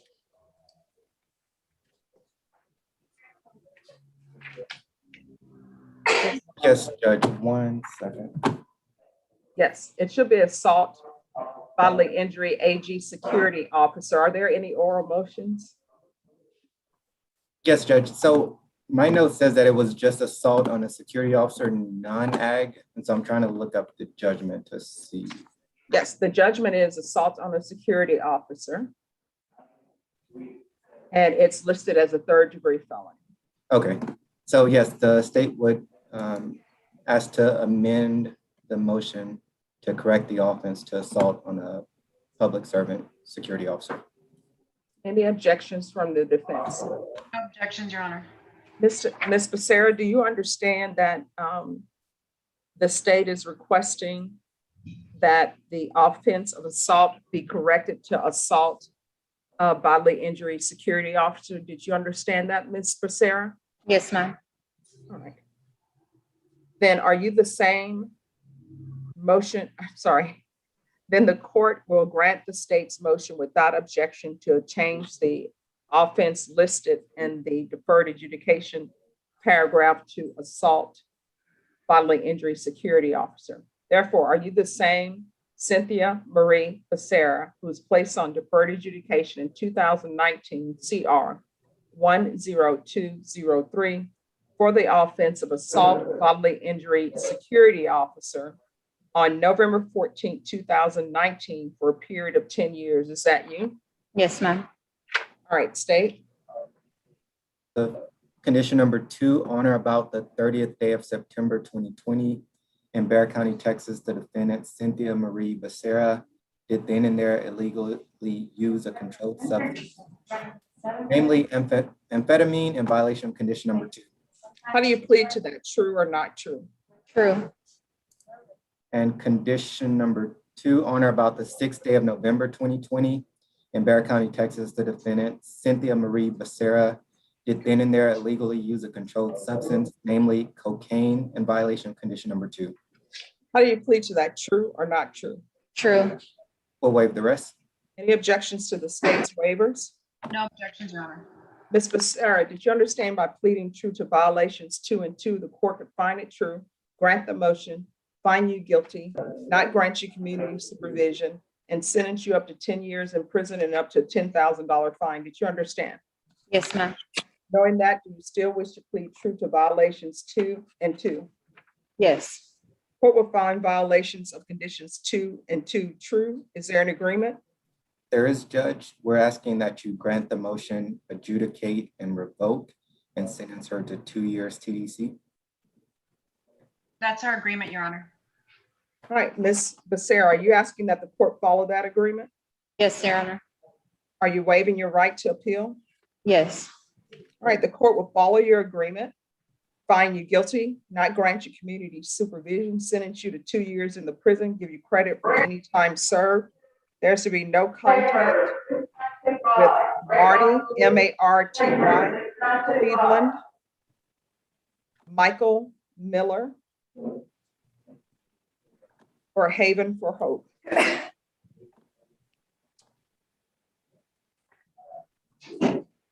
Next, I'm going to show you what's entitled Trial Court Certification of Defendant's Rights to Appeal. Did you review that document with your attorney? Did you understand it? And did you electronically sign it? Yes, ma'am. Because this is a plea bargain agreement, because I followed your plea bargain agreement, and because you waive your right to appeal, you do not have the court's permission to appeal. Do you understand? Yes, ma'am. And also because this is a felony conviction, you're not allowed to own or possess any weapons or ammunition. Do you understand? Yes, ma'am. All right, with that, we'll go off the record. Ms. Becerra, it appears that you have a drug problem. Here's the thing. You can continue using drugs. If you do, one or two things going to end up happening. Either you're going to end up in prison, or either you're going to have somebody who makes a drug, something's wrong with it, and you end up dying from it. Because honestly, I don't think a majority of these people who are mixing drugs have a chemistry degree or went to anybody's school. You understand? Yes, ma'am. When you get out of prison, there are plenty of places that are free where you can go to get help. Do you understand? Yes. And would you like the therapeutic community, if you would like the therapeutic community at the prison, they don't add any extra time to your sentence, but they may be able to help you with any drug problems you have. You don't have to take it if you don't want to. It's completely up to you. Yes, ma'am. All right, so I'm going to recommend therapeutic community as well. The thing about the therapeutic community, Ms. Becerra, is I can't force them to accept you, but I do know they won't accept you if you don't ask for it, okay? Okay. All right, good luck to you, Ms. Becerra. Have a great rest of your Monday. Norma, can you let them know that L19 can go back? Yes, ma'am. Ms. Garza, thank you for your patience. And if you have any more patience in your pocket, if you could sprinkle it and leave it here, please. Thank you, Judge. See y'all later. All right, bye-bye. She's like, no, I'm keeping it in my pocket. I'm not giving you guys anything. Yeah, I'm still headed to other courts. I may need it. All right, bye-bye. Good luck. Ms. Gordon. Thank you. Morning, Your All right, Honor. anyone else back? Courtney Daly? I'm back from speaking with Hunter, Your Honor. Yes. What's happening with your case? Yes, on Sean Krisman, we were sent the link on Friday for a violation report. Just one moment. Let me see if I can find the violation report.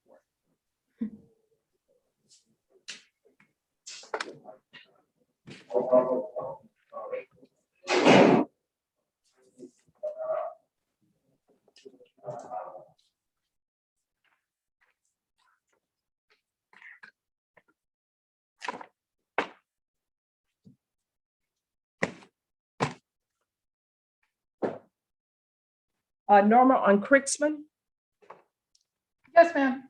could you send me the violation report, please? Thank you. And Brenda, do you see what page Mr. Kritzman is on? I don't see him on there. I probably forgot to add them on the docket, Judge. All right.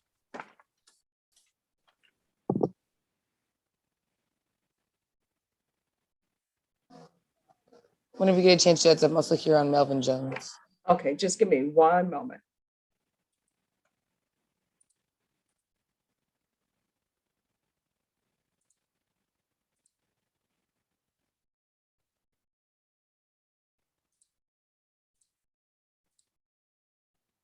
Did you receive it, Judge? I just sent it through. All right, let me see if I have it. Just give me one moment.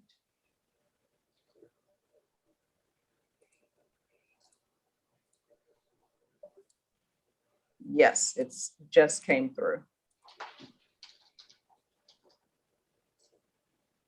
And to the clerks in the back, I'm sending something back on Elizabeth Emily. Thank you, Judge.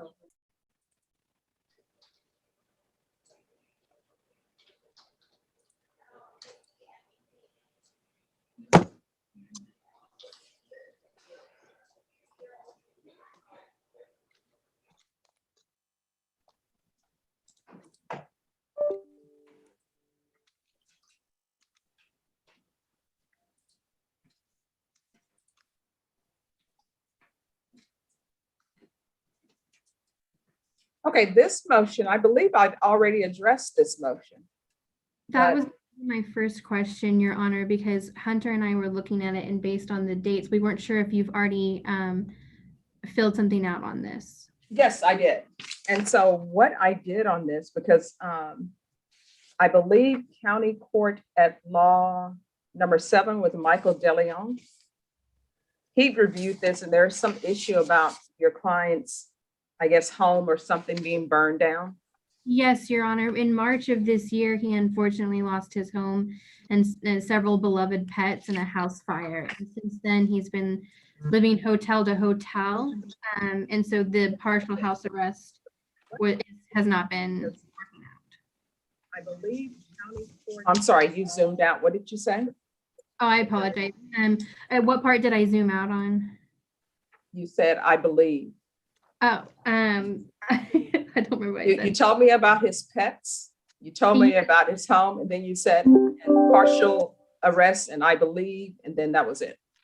Oh, and so he's been on a partial house arrest, but it has not been working out because it's been difficult to update pretrial services when he does have to move from hotel to hotel, as well as what he does for a living requires him to go from different job sites, and getting permission from pretrial services on the weekend to be able to take some of those jobs has also been difficult, and he's had to lose out on some of his employment opportunities since he's been on partial house arrest. All right, State, is this a case where there should just be a curfew? What are your thoughts? Who are you conferring with?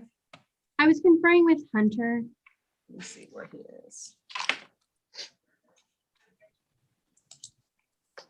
I think he may be in a breakout room. Oh, Hunter, you're there. Hi, Judge. I heard my name. Yes. Okay, and I didn't even call it 3 times. On Sean Chrisman, is Yes, this Judge. a situation where you think a curfew would be best? Is this a curfew with the partial or curfew with just tracking? A curfew with partial. I mean, he would still be allowed to work, but we would just give him a curfew time. That way, you know, the only excuse for him would be to be outside of curfew is because he is at work. I like the curfew. I understand the defendant, he's trying to make money and the schedule is somewhat unpredictable, but I believe tracking is important. And if we're able to get a time frame where curfew makes sense, then I would be amenable to that, Judge. And that should be consistent with what counsel and I discussed. All right, so what's the curfew time? I guess, Courtney, you said Yeah, that. I'll let Sean answer. Sean, if you were given a curfew to work with your work schedule, what would be a good curfew time?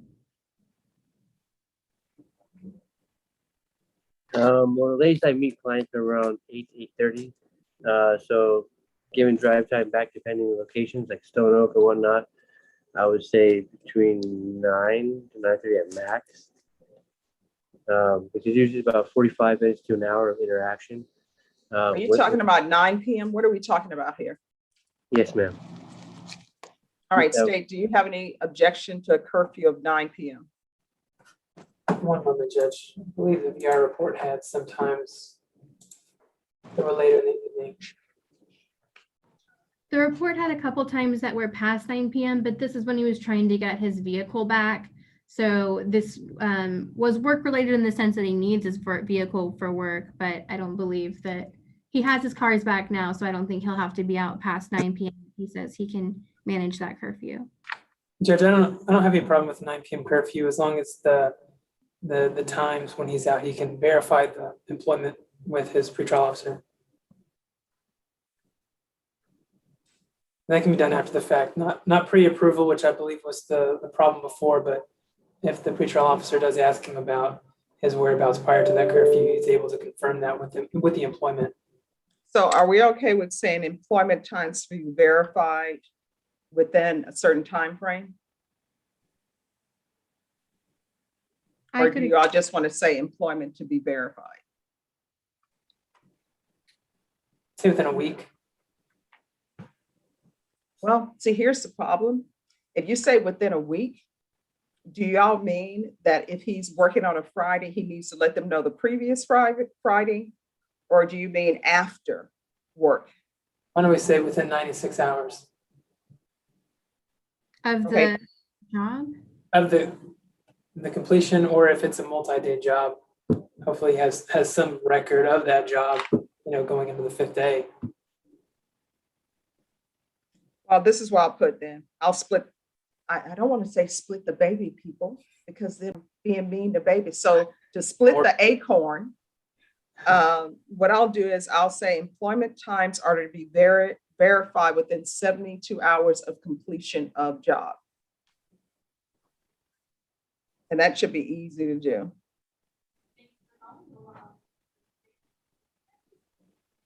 And will this be with continued partial house arrest? Yes.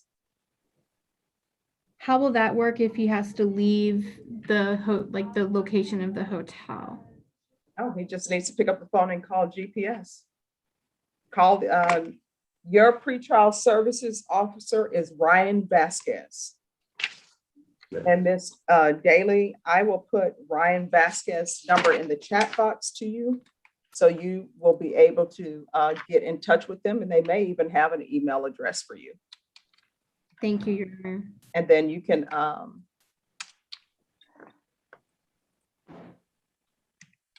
complete that with, go over that with your client. Thank you, Your Honor. All right, I've just put that in the chat box. The number got cut off. Let me do that again for you.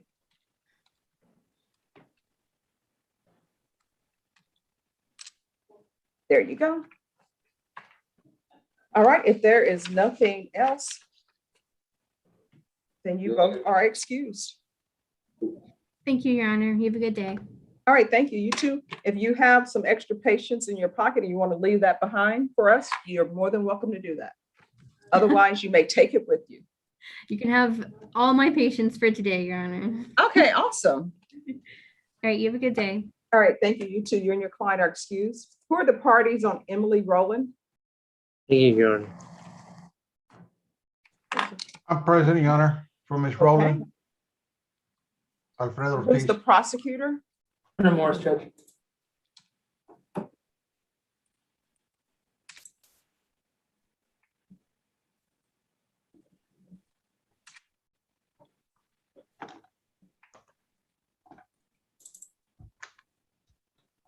All right, the court is calling 2021 CR 0254, State of Texas versus Emily Elizabeth Rowland. If you can have parties announced for the record for the state, Hunter Morris.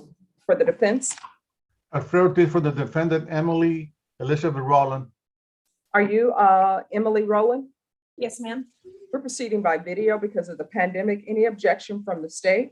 None from the state. Any objections from the defense? No objection from the defendant. Ms. Rowland, I'm showing you what's entitled defendant's consent to appear by video. Did you review that document with your attorney? Did you understand it, and did you electronically sign it? Yes, ma'am. Court will find that defendant has knowingly and voluntarily consented to appear by video. Next, I'm showing you what's entitled motion to revoke community supervision and state's motion to supplement motion to revoke probation. Did you review those documents with your attorney? Did you understand them? Yes, ma'am. Are you the same Emily Elizabeth Rowland who was placed on community supervision in 2021 CR 0254 for the offense of theft of property less than $2,500, 2 or more previous convictions on March 3rd, 2021 for a term of 3 years? Is that you? Yes, ma'am. All right, state. On or about the 31st day of May, 2021 in Bexar County, Texas, the defendant, Emily Elizabeth Rowland, committed the offense of theft under $2,500 enhanced in violation of condition number 1. How do you plead to that? True or not true? True. The state would waive and abandon the remaining allegations. Any objections to the state's waivers? No objection, Your Honor. All right, did you understand by pleading true to violation of condition number 1, the court could find it true, grant the motion, sentence you to 2 years in the state jail facility, and up to a $1,500 fine? Did you understand? Yes, ma'am. Knowing that, do you still wish to plead true to violation of condition number 1? Yes, ma'am. Court will find violation of condition number 1 true. Is there an agreement? Yes, Judge. For the plea of true, the state would ask Ms. Rowland to be revoked, the sentence reformed to 6 months in the state jail facility and sentenced to 6 months. And for the plea, the state will take into consideration NIMAG number 616780 and county court cause number 662383. All right, is that the agreement? Yes, it is, Your Honor. All right.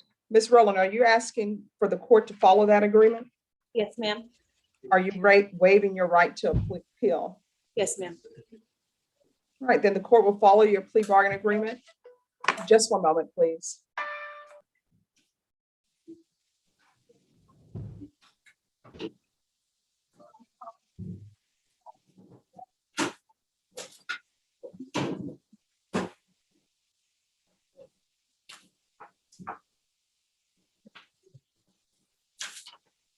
Okay, Brenda, before we go back on the record, you see a number, because not everybody has your cell number. You think it's an emergency, right? Well, extended warranty. If anybody's ever missing, somebody needs to be found, people need to contact those people because they will find them. So I'm just, all right, if the zombie apocalypse happen, they're gonna find you and say, Brenna, your extended warranty. Just want to let you know. All right, we're gonna go back on the record.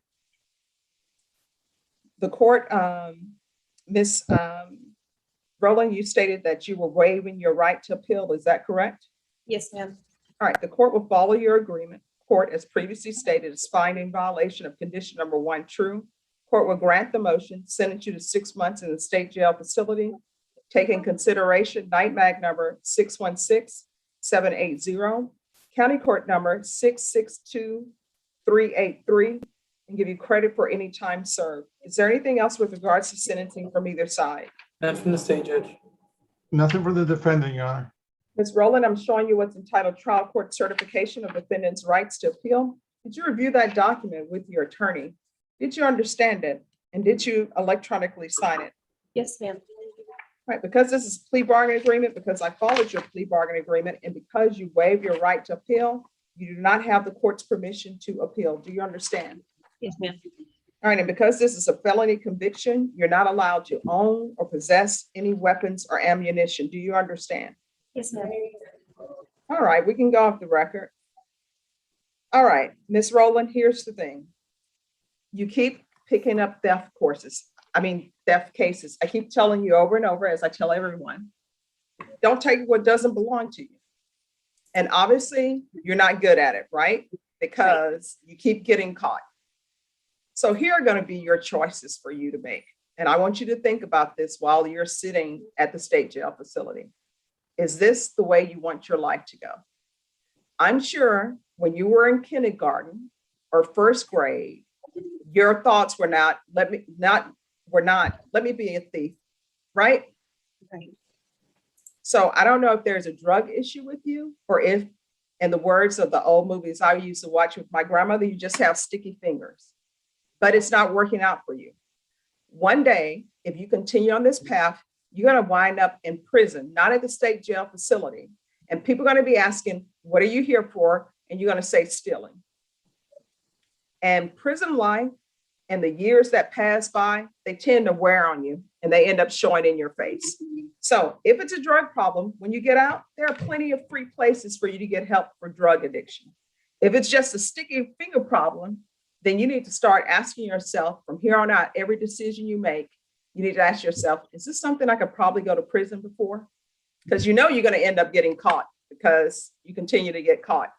Okay? And I see where I ordered parenting classes for you. Do you have children? Yes, ma'am. All right. So here's the thing. Children probably missing you. Each time you get out of jail, they probably think mom is going to get her act together.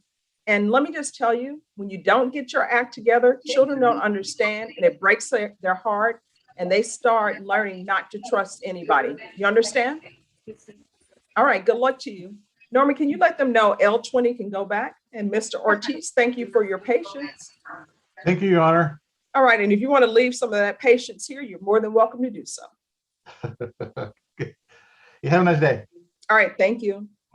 Kimber Ward, if I could see you in breakout room number 1, please.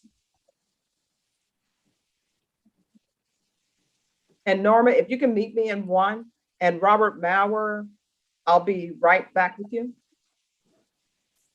I'll be here. All right. Thank you.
Okay, anyone else ready? Judge, on Marcos, Yes. I received a notice that the response for the SA Gives Back program could take up to 2 weeks. So I'd like to reset that. All right, just give me one moment. All right, what is the client's name for the give back one? Marcos Ferdin, Ferdin. All right, Norma, on Marcos Ferdin, can you recall this in 2 weeks?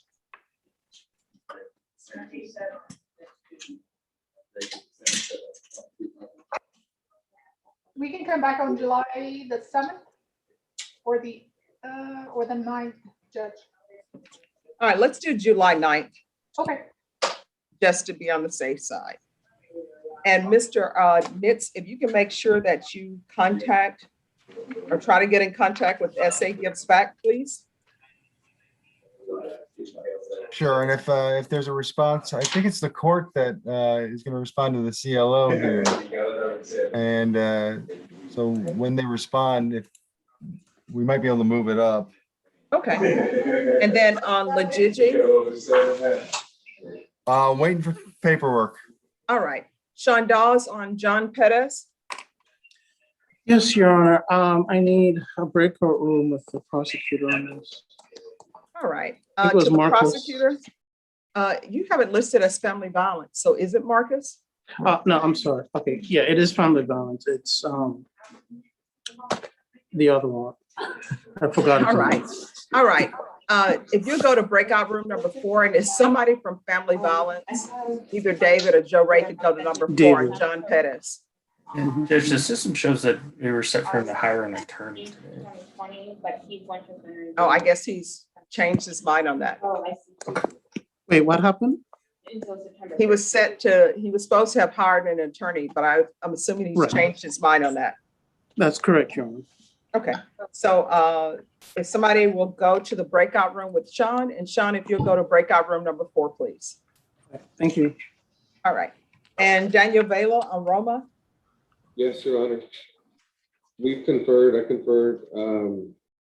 We're ready to move forward on our motion to amend conditions of deferred adjudication. All right, just give me a moment then.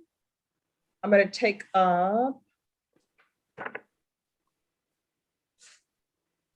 Brandon Guzman, and then I'll take your case up.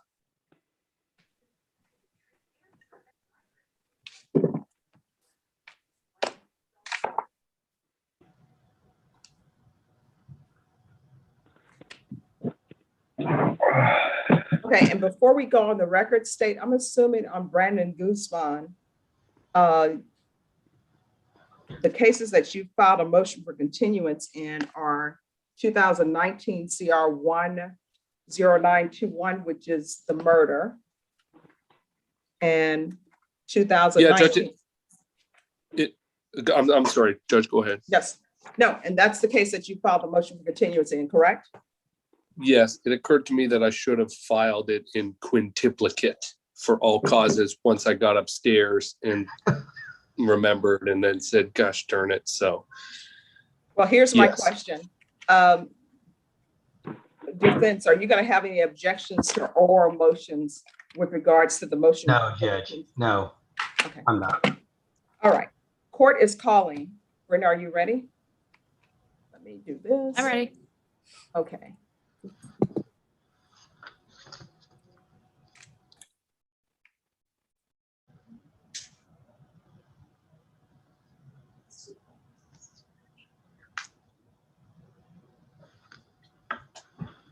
Is your client in custody?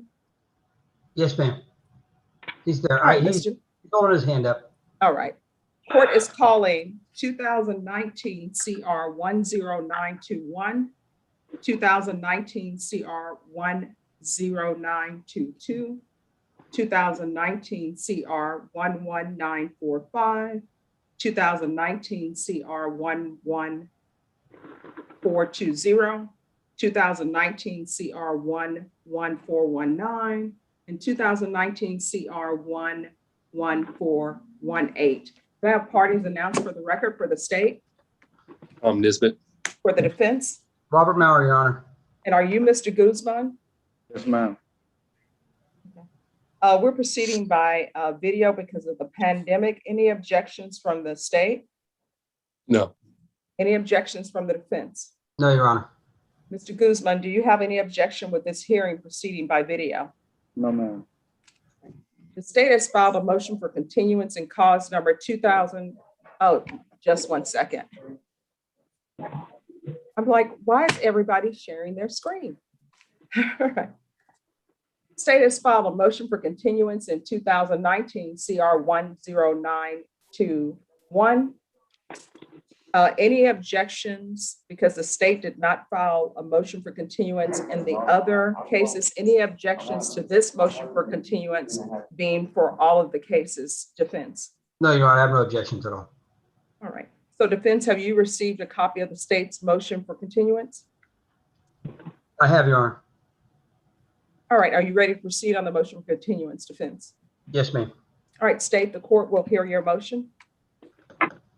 Well, Judge, it's largely inclusive in what I filed earlier, but essentially material and necessary witnesses to the state's case are just unavailable for this trial date. And so what we're asking for is a continuance. Upon review of the record, we've never had a continuance. And so we're asking one in good faith at this time. The second we received this court trial date, the state went to work, due diligence in good faith, locating pretrials. I mean, I'm gesturing behind me. There's a pretrial for this gentleman's cases sitting out in my pod that I'm going to do the moment this hearing is over. But necessary and material witnesses are presently missing.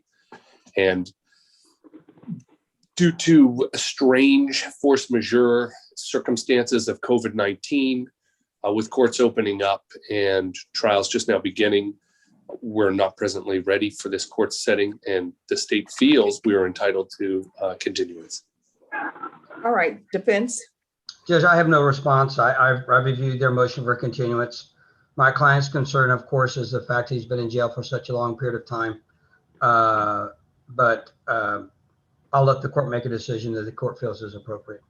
I'll just note I am out from the 19th to the 27th of July if the court decides it's appropriate to move the court date. All right. The court has reviewed the state's motion. The state's motion and is in proper order. And based upon the state's. Jason? Based upon the state's motion, the court will grant the motion. And that motion will be granted in all cases. So the state's first motion for continuance is granted. What I will do is I will have several dates given to both parties, and you will let me know which date is available. Mr. Guzman, could you unmute yourself for me, please? Yes, ma'am. All right, Mr. Guzman, I'm giving the state their motion for continuance. I'm granting that. That's the first motion that they've ever had.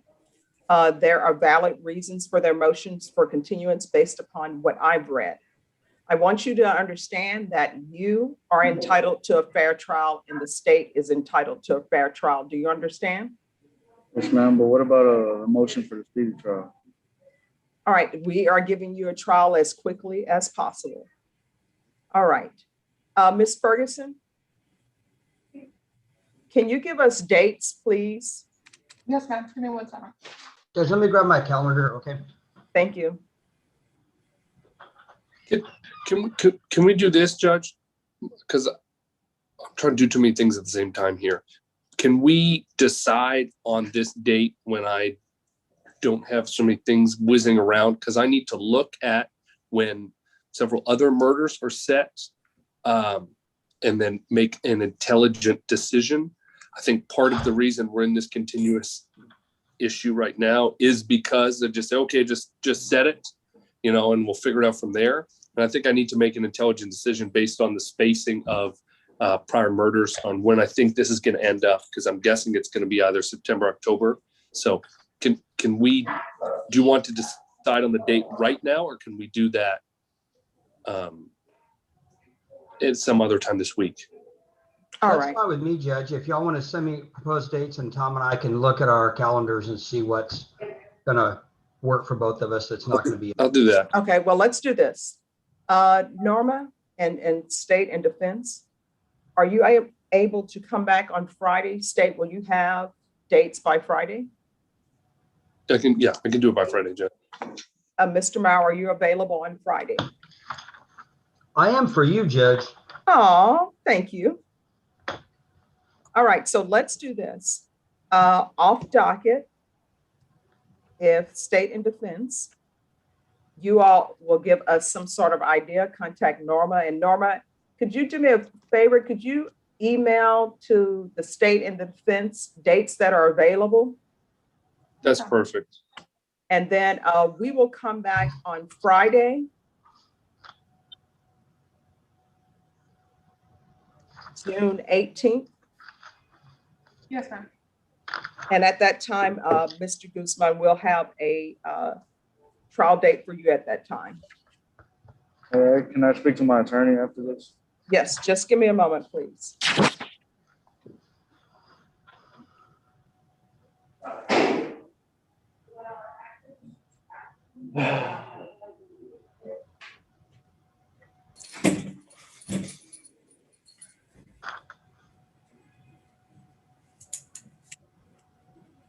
All right, and Mr. Mauer, your client wishes to speak with you. Yes, ma'am. All right, so I'll send you all to breakout room number 3. And then, Mr. Mauer, if you finish speaking to him, if you'll bring him back to the main room, please.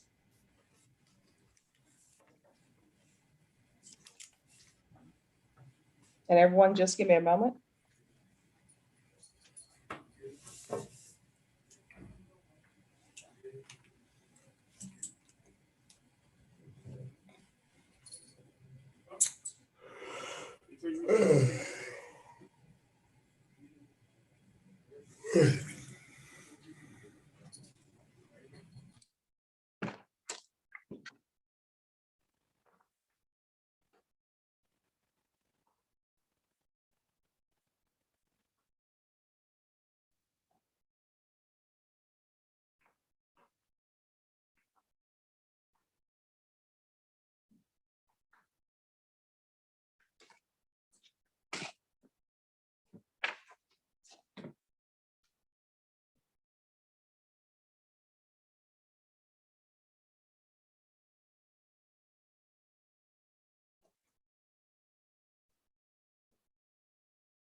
All right, who's ready?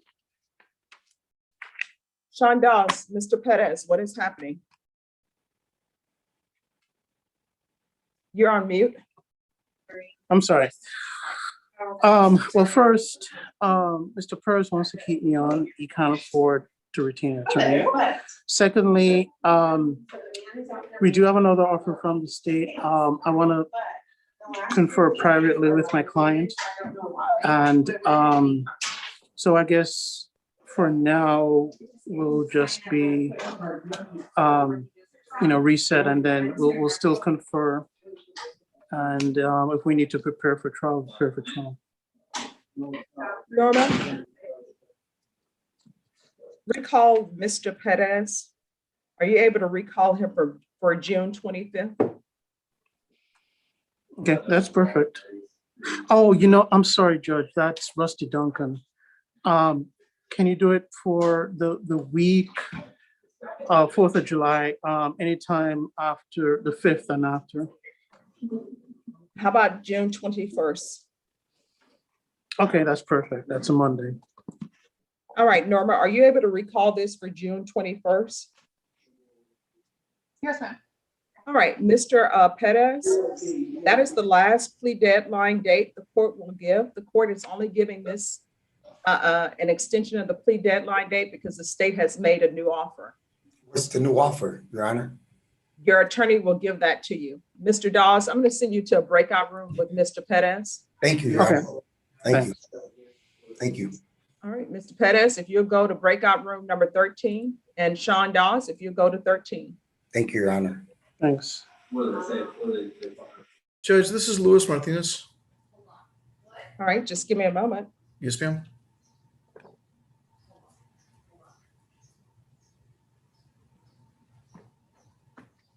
Yes. Yes, I've got a Deborah Lopez on the docket, Judge, and apparently she is not in the courtroom. She does not have Zoom capabilities. She's been in the courtroom before. So I don't, my understanding is that she just has not complied with the court's orders this morning. Okay.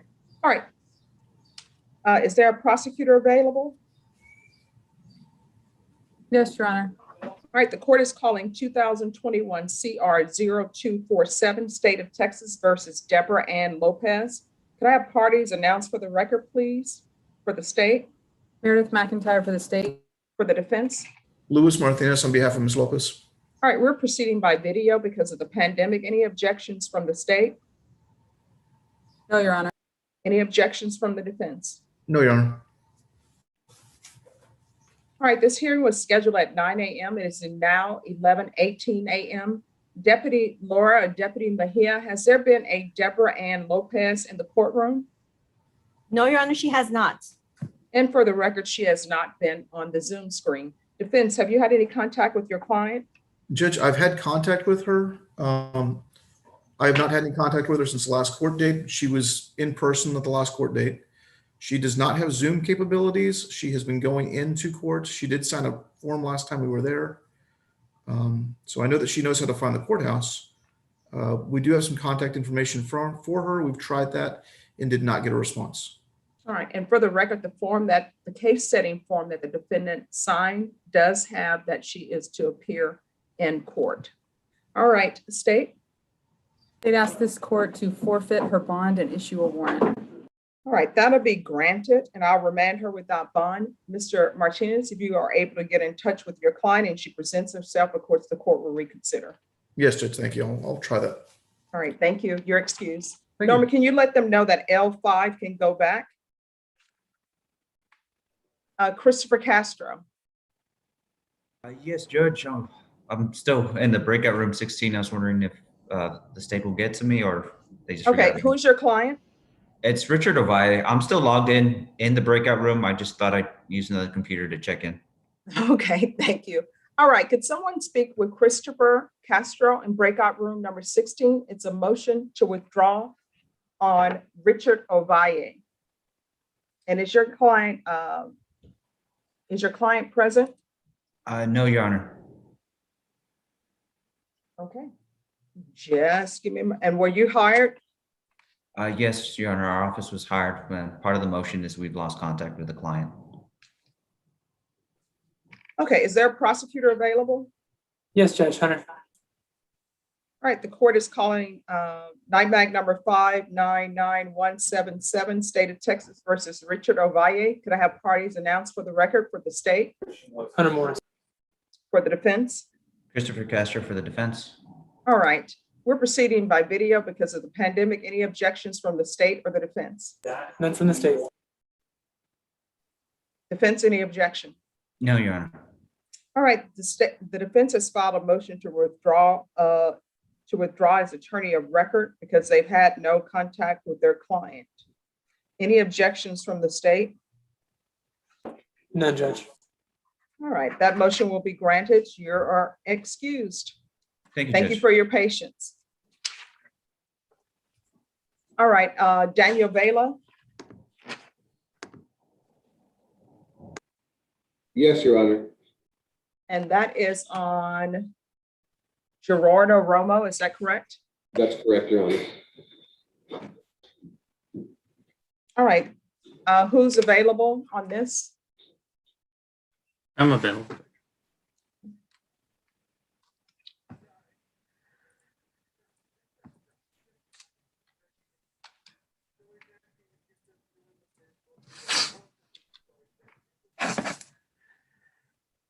All right, the court is calling 2019 CR 8394, State of Texas versus Gerardo Romo. Can I have parties announced for the record for the state, David Martin. for the defense? Daniel Vela. All right. We're proceeding by video because of the pandemic. Any objections from the state? No objection.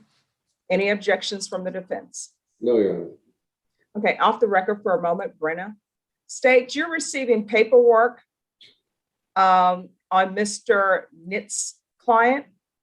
If you could make sure you swear him in, please. Thank you, Judge. And also, you should have received stipulations that are too big to go through the system. So if you could print those off, please. Yes, Judge.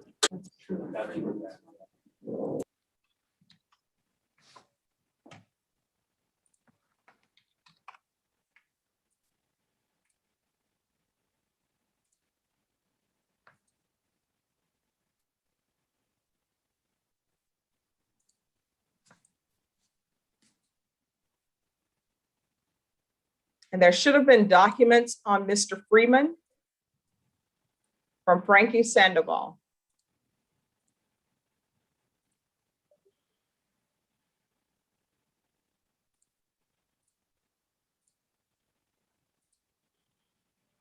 And Your Honor, on Freeman, there's also one additional document that was too large to attach that I emailed as well. Okay, did you email that to the clerks? I did. Okay, Yes, all right, I'll thank send you. it out to you. Can you send me to a breakout room with Freeman?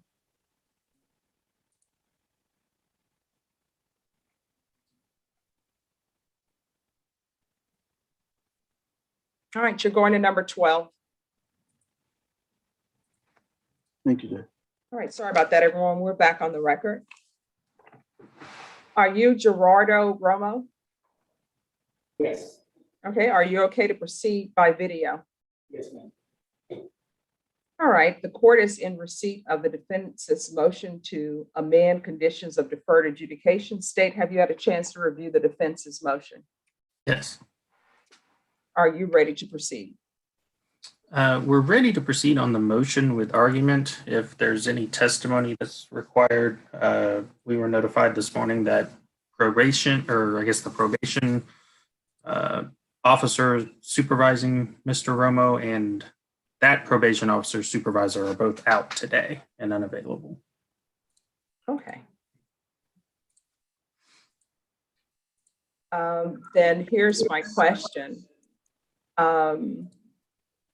Information that they would have, are you able to give that, Mr. Martin, or no? Yes. All right, is there going to be any objection to hearsay with regards to information that Mr. Martin wants to give to the court on these witnesses who are unavailable? Can I confer one moment, Your Honor, with Mr. Romo regarding that? Yes. I will send you to breakout room number 4.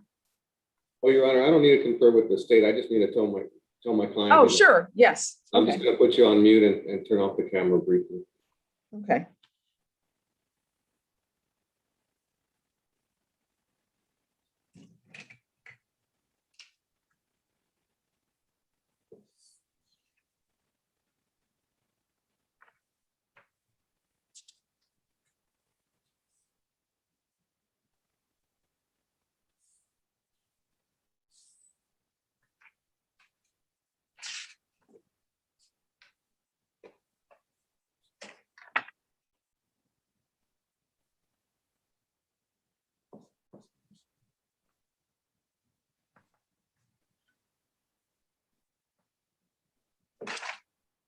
All right, and Norma, could you see where Mr. Volk is? I'm sorry, who, Judge? Boak, Attorney Boak, Okay, and his client Jorge Valdez, or Yeah. Jorge Valdez. yes, ma'am. And Mr. Sherman said he hasn't received paperwork, Judge, but I've emailed it a while back. I don't know where, I emailed it to him. Mr. Sherman, Kirk Sherman.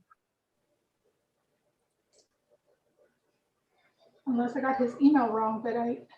emailed Kirk it. Sherman.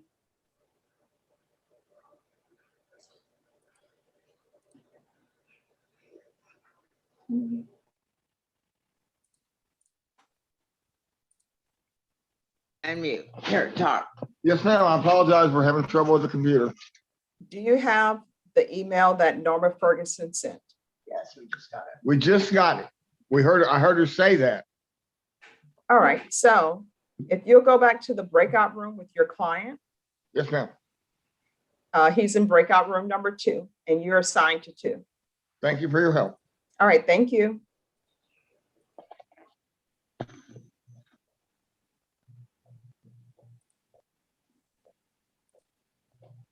Number 2.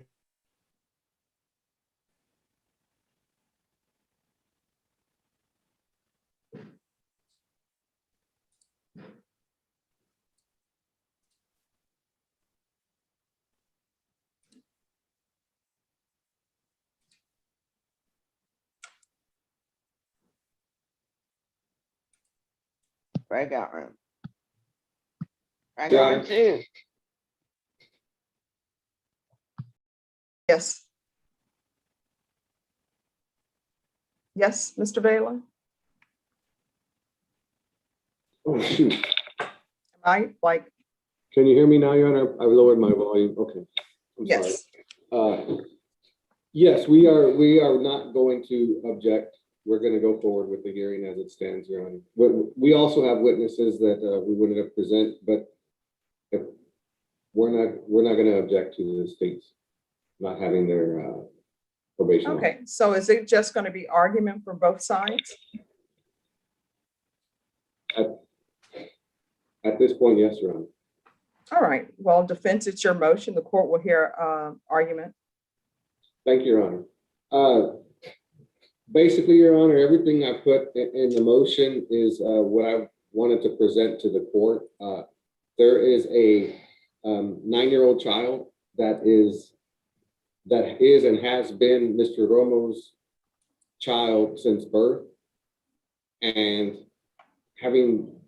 has lived with him only since birth, and that's his he's the sole legal guardian for this child. And in October of 2020, there was this plea that we entered into. It was an attempted indecency with the child. He has been complying with Chapter 62 of the sex offender registration requirements of Code of Criminal Procedure. But one of the things that was in there, and I put it in the motion under Section 18, I'm pulling it up here too, of the conditions of terms and conditions of deferred adjudication was no unsupervised visits with minor children, which in essence prevents him from being a father. That's something that really a family law court should decide whether he can or cannot be a father.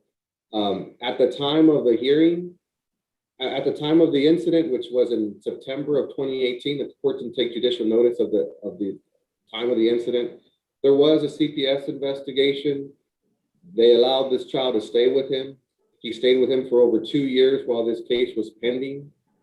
There's no dispute on that. In fact, CPS ruled him out for any sort of inappropriate conduct or inappropriate activity with his own child. And in essence, he can't be a father and comply with the terms and conditions of the deferred adjudication. So that's where we're at right now. These conditions prevent him from being a father. In fact, he was told he had to move the child out, and which is what he had to do back in October. And that's where it's at right now, Your Honor. It's prevented him from being a father. There are people under Chapter 62 sex offender registration requirements that are fathers and raising their children and doing the best they can with their child. But in this situation, he has been unable to do so. And this child has suffered as a result. He's been removed from a home that he's known since birth and placed in a home that it's basically been uprooting this child. And so there is harm to this child also. And I feel like I'm making arguments to a family law court or a divorce court or some sort of civil court, but we're in a criminal court and talking about the rights and duties of a father, which I think is something that should be decided in that court. All right, State. Well, Judge, I mean, this court is able to put whatever conditions of probation they deem appropriate. Probation is not on board with the request at this time. They also have forwarded a letter from Deborah Reed, who I believe is, she works at Watkins and Reed Counseling Services and has been working with Mr. Romo, and she is not in agreement. Her letter says at this time, so I don't know if that's something that will change based on his continued work with her or not. But in her letter, she does, which is dated back in March. It was March 30th, where she wrote to probation that she cannot support him living with his son at this time. All right, and here's the court's order. The court's ruling was that he was not to have any unsupervised contact, so he can still be a father. It just has to be supervised. That's what my order was. It clearly says no unsupervised contact with minor children. Your Honor, that's been the issue from the get-go with this probation officer. Mr. Puente has repeatedly, and I have been witness to this, repeatedly told him that he cannot see his child, any child, period. They've repeatedly told that to him. Well, I don't know what else to say. Here's the court's order, and this was the order when he was placed on probation. Part of it, as it relates to children, was he's not to have any employment within any vulnerable persons. That means not with children or anything that involves the supervision of minors, and he's not to be a home health care provider. And then I say that there are to be no unsupervised contact with minor children. And so what that means is through probation, he has to have an approved minder through probation. So Mr. Romo, you have to present someone to probation and say, this is the person who will be supervising me at all times. And I believe it's the correct terminology is approved chaperone. So you have to have an approved chaperone through probation, but you are not to have any unsupervised contact with minors. Do you understand, Mr. Romo? Yes, ma'am. Thank you. So that's the court's orders. And I know people say, this is not a family court. This is a decision for a family judge or a civil court. Not really, because part of my duties as a judge is to make sure that the community is protected. And your client is on bond for, I believe it's attempted indecency with the child. And I read the stipulations when he pled. And this is all around babysitting, where all of these this incident happened was while he was babysitting. So yes, he will not have any unsupervised contact with minors. I hope my ruling is clear on that. And if you want to have supervised contact, you need to present to probation a chaperone, and that chaperone needs to be present.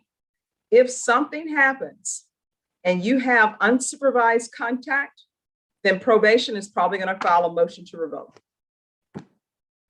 Is there anything else? No, Your Honor. All right. Thank you, Mr. Romo. Thank you. Thank you, Mr. Vella. Thank you. Your I Honor. hope that clears everything up for everyone. One moment, Your Honor. Can I have just one moment to confer with Mr. Yes. Romo about one thing? Thank you. Yes.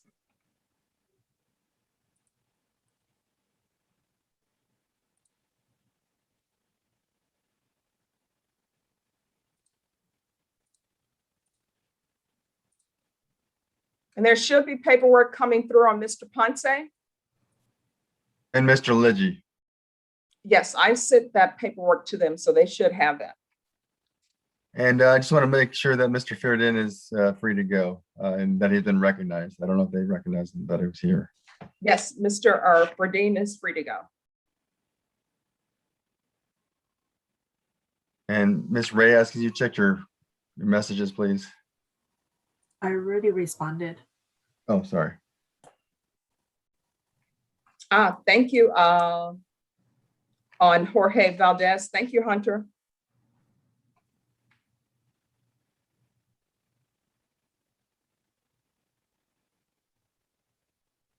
Nothing further, Your Honor. Are we excused? On Yes, Romo? you're excused. Thank you. Thank you.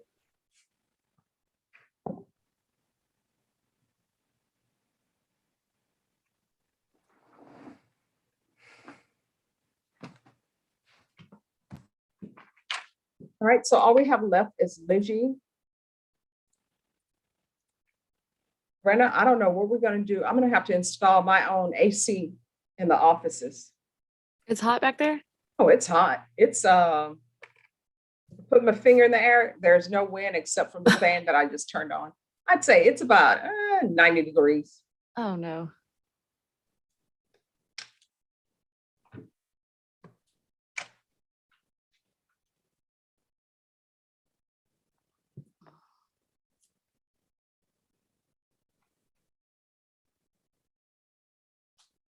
Okay, Norma, where is Sean Dawes?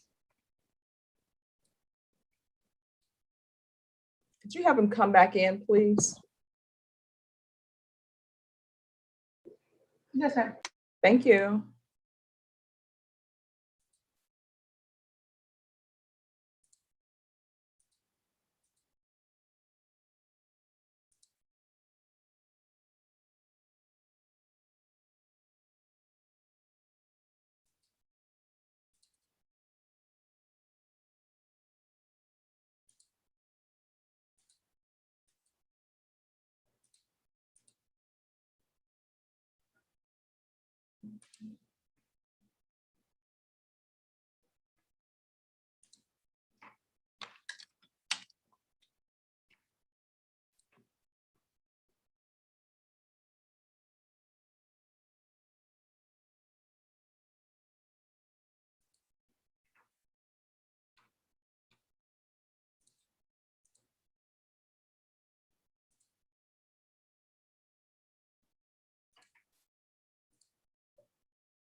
All right, does anyone know what is happening with, Frankie Sandoval is still in breakout room number 12, so hopefully that will be done.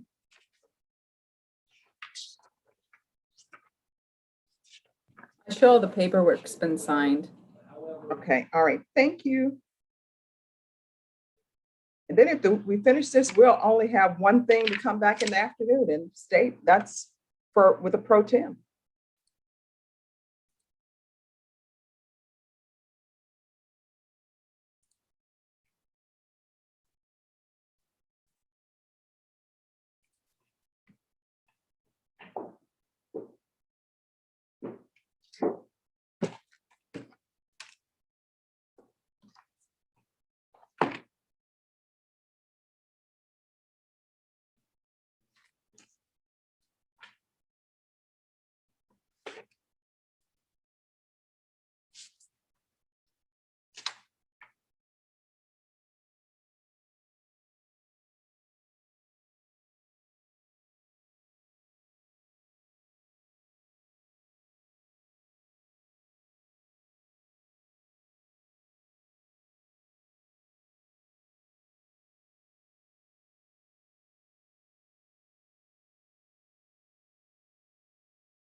All right, who are the parties on Freeman? I am, Your Honor. Your Honor, good morning. Frankie Sandoval on behalf of Mr. Freeman. I believe Mr. Freeman's checking in. We were just in the breakout room, finishing the paperwork. All right, thank you.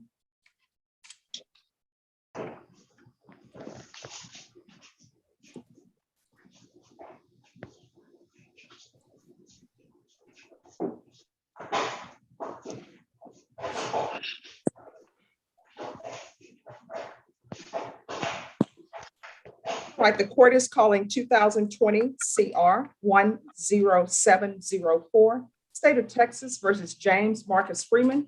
Could I have parties announced for the record, please, for the state? Meredith McIntyre for the state. For the defense? Your Honor, good morning. Frankie Sandoval on behalf of Mr. Freeman. All right, and are you James Freeman? Yes, ma'am. We're proceeding by video because of the pandemic. Any objections from the state? None from the state, Your Honor. Any objections from the defense? No, Your Honor. Mr. Freeman, I'm showing you what's entitled defendant's consent to appear by video. Did you review that document with your attorney? Did you understand it and did you electronically sign it? Yes, ma'am. Court will find that defendant has knowingly and voluntarily consented to appear by video. Next, I'm showing you what's entitled application for community supervision or deferred adjudication. Did you review that document with your attorney? Did you understand it and did you electronically sign it? Yes, ma'am. Counsel, I'm showing you what's entitled acknowledgement of discovery. Have you received all the discovery in this case and did you review it with your client? Yes, Judge. Court will find that the state is in compliance with discovery. Next, Mr. Freeman, I'm showing you what's entitled true bill of indictment. Did you review that document with your attorney? Did you understand it? Yes, ma'am. Counsel, do you waive the reading of the indictment? I do, Your Honor. State, are you proceeding on the indictment as presented? Your Honor, the state is going to waive and abandon the enhancement offender allegation. Any objection? No objection, Judge. Mr. Freeman, I'm going to show you what's entitled court admonishments and defendants waivers and affidavit of admonitions. Did you review that document with your attorney? Did you understand it and did you electronically sign it in all the appropriate places? Yes, ma'am. Did you understand what you're charged with is failure to stop and render aid, serious bodily injury? That's a third-degree felony. The range of punishment is anywhere from 2 to 10 years in prison and up to a $10,000 fine. Did you understand? Yes, ma'am. If you have a plea bargain agreement with the state, the court does not have to follow your plea bargain agreement. If for any reason the court does not follow your plea bargain agreement and gives you more than you bargained for, the fact that you entered a plea will not be used against you and you will be allowed to withdraw your plea. Did you understand? Yes, ma'am. Did you understand you have a right to jury trial, a right for you or your attorney to cross-examine and confront any witnesses the state will call and the right to remain silent? Yes, ma'am. You understand by entering this plea bargain agreement, you were giving up those rights. Yes, ma'am. Did you intend to give up those rights and enter into a plea bargain agreement in this case? Yes, ma'am. Did you understand if the court were to grant your application for deferred adjudication, if for any reason your deferred adjudication were revoked, the court could find you guilty and sentence you up to 10 years in prison and up to a $10,000 fine? Did you understand? Yes, ma'am. Counsel, has your client been able to provide you with any defenses to this offense? Your Honor, he's been able to consult with me and we have discussed possible defense, Judge. Do you believe he has a rational as well as a factual understanding of the charges against him? I do, Your Honor. Do you believe he's currently competent and was legally sane at the time of the offense? Yes, Judge. Mr. Freeman, has anyone threatened you, coerced you, or placed you in fear to get you to enter this plea? No, ma'am. Has anyone promised you anything other than the plea bargain agreement to get you to enter this plea? No, ma'am. Are you satisfied with the way you've been represented? Yes, ma'am. Are you a U.S. citizen? Yes, ma'am. The court will find that defendant has knowingly and voluntarily waived his right to jury trial. Next, I'm showing you the plea bargain page. Did you review that page with your attorney? And did you understand it? Yes, ma'am. According to the plea bargain agreement, punishments be assessed at 10 years in the prison. The state opposes your application. There's to be restitution, if any, to Ana, A-N-A, Sanchez. Did you understand that to be the plea bargain agreement? Ma'am, Did you understand that to be the plea bargain agreement? what the plea bargain? According to the plea bargain agreement, punishment is to be assessed at 10 years in the prison. The state is opposing your application for deferred adjudication. There's to be restitution, if any, to Anna Sanchez. Did you understand that to be the plea bargain agreement? Yes, ma'am. Defense, is that the plea bargain agreement? Mr. Sandoval, is that the plea bargain agreement? It is my, State, is that the plea bargain agreement? Yes, Your Honor. Next, I'm showing you the paragraph entitled waiver of appeal. Did you review that paragraph with your attorney? Did you understand it? And did you electronically sign it in both places? Yes, ma'am. Did you understand by signing that you're waiving your right to appeal? The only items that can be appealed are written pretrial motions that have been filed, heard, and ruled upon by the court. Did you understand? Yes, ma'am. Then to the offense is charged in the indictment. How do you plead? Guilty, not guilty, or no contest? No contest. State, any evidence to support the defendant's plea? State offers State's Exhibit 1 and all attachments. Any objections? Your Honor, no objections. Mr. Freeman, I'm going to show you what's entitled waiver and consent to stipulation of testimony and stipulations. Did you review that document with your attorney? Did you understand it, and did you electronically sign it in all the appropriate places? Yes, ma'am. Again, did you understand you have a right to jury trial, right for you or your attorney to cross-examine and confront any witnesses the state would call, and the right to remain silent? Yes, ma'am. Did you understand that today the state will be presenting evidence in the form of witnesses' statements and police reports, but most importantly, there will be no live testimony? Did you understand? Yes, ma'am. Court will find that defendant has knowingly and voluntarily waived and consented to stipulation of testimony and stipulations. The court will accept into evidence State's Exhibits 1 and attachments and review the same.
Reviewing State's Exhibits 1 and attachments, the court will find there is sufficient evidence to find you guilty.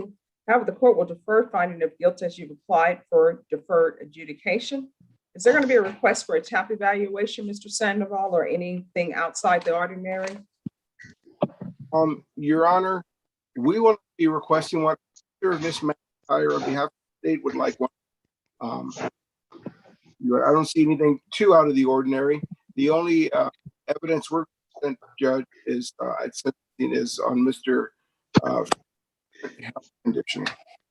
Okay, Mr. Sandoval, you've been moving in and out. And Brennan, you know what I noticed? When people can't hear, you know what we start doing? We start frowning and leaning closer. So that didn't help me any. So I apologize, Judge. I don't see anything in the out of the ordinary. Okay, so are you asking for a TAP evaluation? I am not, Judge. Your Honor, the state would, just given the type of offense. There is no evidence of intoxication because he wasn't arrested till later, but just given the type of offense, I think it'd be best to do one. Okay, so what we're going to do is we're going to do a TAP evaluation. And Mr. Freeman, we're going to get a date for you. Norman, could we have a date for a sentencing on Mr. Freeman? And he's on bond. Yes, ma'am. Give me 1 second. And it will have to be an in-person day. Okay.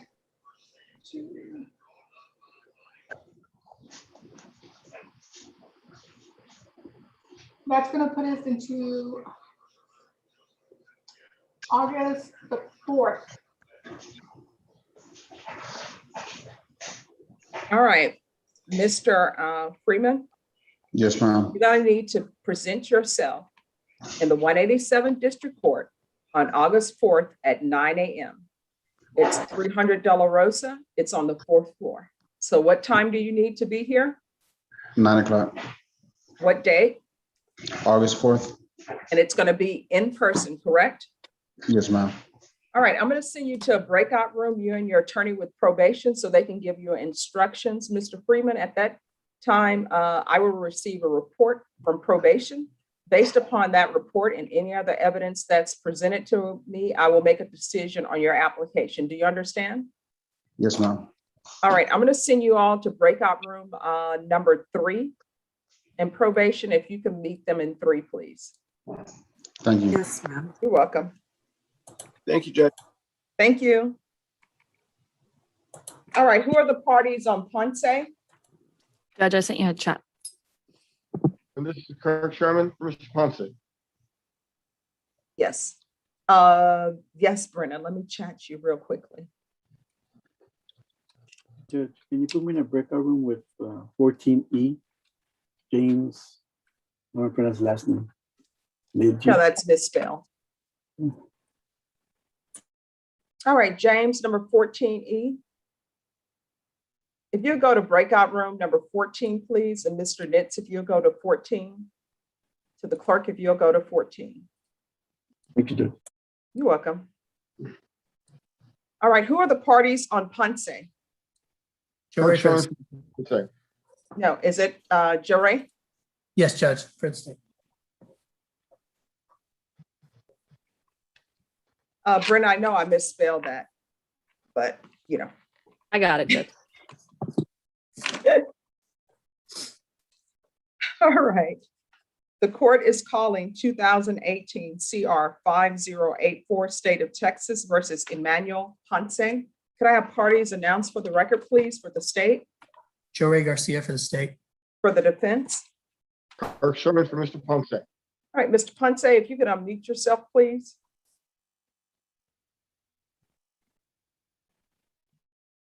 Just hold the bar down. Okay. All right. I'm Are you holding the Mr. bar. Ponce? Yes, ma'am. We're proceeding by video because of the pandemic. Any objections from the state? No, Your Honor. Any objections from the defense? No, ma'am. Mr. Ponce, I'm showing you what's entitled defendant's consent to appear by video. Did you review that with your attorney? Did you understand it and did you electronically sign it? Yes, ma'am. Court will find that defendant has knowingly and voluntarily consented to appear by video. Next, Mr. Ponce, I'm showing you what's entitled motion to revoke community supervision. Did you review that document with your attorney? Did you understand it? Yes, ma'am. Are you the same Emmanuel Ponce who was placed on community supervision in 2018 CR 5084 for the offense of assault family second on August 23rd, 2019 for a period of 6 years? Is that you? Yes, ma'am. State? Violated condition number 2 on or about the 14th day of April, 2021 in Bexar County, Texas. The defendant, Emmanuel Ponce, did then and there fail to submit a drug testing as directed by the court/court officer/supervision officer and or a duly authorized agent of the court in violation of condition number 2. How do you plead to that? True or not true? That's true, ma'am. State? State waives the remaining allegations, Your Honor. Any objections to the state's waivers? No, ma'am. Mr. Sherman, any objections? No, ma'am. Absolutely not. All right, Mr. Ponce, did you understand by pleading true to violation of condition number 2, the court could find it true, grant the motion, sentence you to 10 years in prison and $1,000 fine? Did you understand? Yes, ma'am. Knowing that, do you still wish to plead true to violation of condition number 2? Yes, ma'am. Court will find violation of condition number 2 true. Is there an agreement? Yes, Your Honor, and we're following probation's recommendation to deny the motion, alter and amend conditions of probation, adding a TAP evaluation, a health evaluation and follow recommendations, a drug patch for 60 days, and a 6-month extension in the gang diversion program. All right, defense, is that the agreement? Yes, ma'am. Mr. Ponce, are you asking the court to follow that agreement? Yes, ma'am. You want to explain to me why you didn't show up April 28th for your compliance hearing? I had COVID. Yeah, but you didn't call anybody and tell anybody that. I'm sorry, what day was it again? April? April 28th. April 28th. Okay, April 28th of this year, right? Yes. Okay, what happened that day was basically I was in an auto accident, and basically I was on medication, and basically I wasn't able to go out basically because of I was under the it was a muscle relaxer. And she told me to go, and I was. When were you arrested? I was arrested on I'm thinking it was the 26th of May. All right, so April, you were not doing anything. May, you were not really doing anything. So you were on muscle relaxers all this time. Ma'am, the accident was on April the 9th. On April the 9th of this year. All right, so April 9th, you're in an accident. Obviously, it's not as serious as you're telling me it is because all they did was give you muscle relaxers. You have a court date on April 28th because you were not showing up. And when you did show up, you would continue to test positive and you were not taking your UA. So we haven't seen you since you got arrested. And so I don't think you are on muscle relaxers from April 9th all the way through the month of May. On the month of May, ma'am, when from May, June, on the month of May, basically I spoke to the probation officer, and we were actually set to speak on a Monday. And on that Monday, basically, I was supposed to have a Zoom call. And what ended up happening was basically that the phone stayed on airplane mode for the night, and I wasn't able to wake up and catch the phone. And it was Time out. This means time out. Here's the thing, Mr. Ponce, you haven't been doing what you're supposed to be doing while you're on probation. It's obvious to me that you have a drug problem. You know why I'm saying you have a drug problem? Because you won't take a drug test. And when you do show up for drug tests, it's positive. So I'm going to give you some choices. I know what the state is asking. I know what probation is asking. But there are plenty of people who need help, who are on probation. They want to help, and they're trying. So far, you haven't really been trying. For example, I think that I've been working harder to help you than you've been working to help yourself, which means I'm caring more about your case than you're caring about your case. Me setting a compliance hearing to get your attention and tell you need to do what's right tells me I care more about your case. So here's the thing. The state and the defense have told me what they're asking for. Your MIC evaluation, TAP evaluation, gang, evaluation, all of that's going to happen while you're in custody. You're not leaving the Bexar County Jail until that's done. And whatever recommendations they have, it can be recommendations for you to do inpatient treatment. Completely up to them. If they say inpatient treatment, you're going to inpatient treatment. So I can follow everyone's recommendations, or if you want to call it a day and say, you know what, I don't want to do this. I have other things in my life. There are things that are more concerning for me. Let me know. So I can either do that, or I can give you 4 years in prison. Which do you prefer? I'm gonna go with working with the state. All right, so this is what the court is going to do. Court's going to deny the motion, alter and amend conditions to include a TAP evaluation while in custody, gang evaluation while in custody, MIC evaluation while in custody, and defendant is to follow all recommendations. Upon release from custody,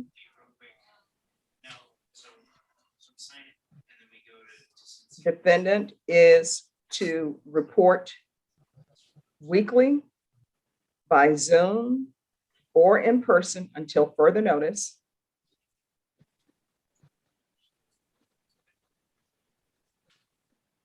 And once he's released, do field visits 3 times per month, random.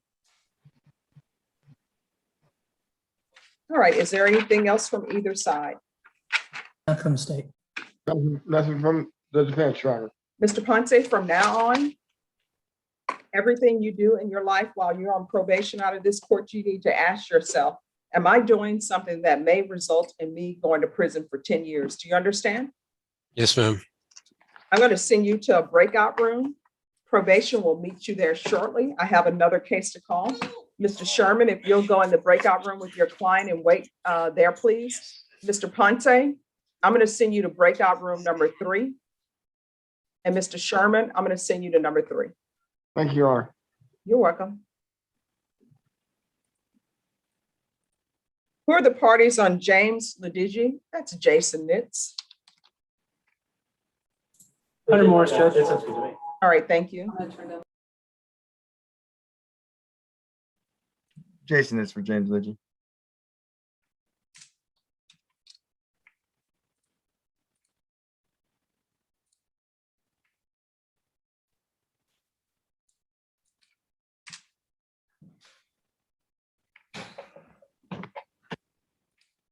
And he's only pleading to 1 case, is that correct? Right, yeah, I see the rest. Okay. Court is calling 2021 CR 4519, State of Texas versus James Isaac Lidgy. Could I have the parties announced for the record for the state, Hunter Morris for the state. for the defense? Jason is for defense. All right, and are you Mr. Lidgy? Yes, Your Honor, I am. We're proceeding by video because of the pandemic. Any objections from the state? None from the state, Judge. Yes. Any objections from the defense? None from defense. Mr. Lidgy, I'm showing you what's entitled defendant's consent to appear by video. Did you review that document with your attorney? Did you understand it? Did you electronically sign it? Yes, Your Honor, I did. Court will find that defendant has knowingly and voluntarily consented to appear by video. Next, I'm showing you what's entitled application for community supervision. Did you review that document with your attorney? Did you understand it? And did you electronically sign it? Yes, ma'am. Counsel, I'm showing you the discovery acknowledgement. Have you received all the discovery in this case and did you review it with your client? Yes, Your Honor. Mr. Lidgy, I'm showing you what's entitled true bill of indictment. Did you review that document with your attorney? Did you understand it? Yes, ma'am. Counsel, do you waive the reading of the indictment? Yes, ma'am. State, are you proceeding on the indictment as presented? Proceeding on count 1, Judge, waiving count 2. Any objections? No objections. Court will find that the state is in compliance with discovery. Mr. Lidgy, I'm showing you what's entitled court admonishments. Did you review that document with your attorney? Did you understand it? And did you electronically sign it in all the appropriate places? Yes, ma'am. Did you understand what you're charged with is theft 2,500 to 30,000 of a vehicle? Yes, ma'am. Just 1 second.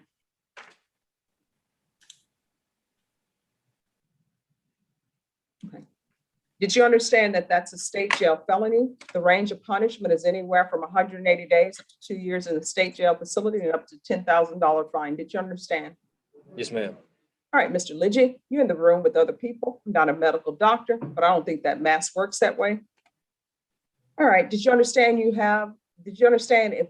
if you have a plea bargain agreement with the state, the court does not have to follow your plea bargain agreement. If for any reason the court does not follow your plea bargain agreement and gives you more than you bargained for, the fact that you entered a plea will not be used against you and you will be allowed to withdraw your plea. Did you understand? Yes, ma'am. Did you understand you have a right to a jury trial? Yes, ma'am. A right for you or your attorney to cross-examine and confront any witnesses the state would call in the right to remain silent. Yes, ma'am. Did you understand by entering this plea bargain agreement, you were giving up those rights? Yes, ma'am. Did you intend to give up those rights and enter into a plea bargain agreement in this case? Yes, ma'am. Counsel, has your client been able to provide you with any defenses to this offense? We've discussed the case and possible defenses. Right, do you believe he has a rational as well as a factual understanding of the charges against him? Yes, I do. Do you believe he's currently competent and was legally sane at the time of the offense? I believe so. All right, everyone, just give me a moment, please.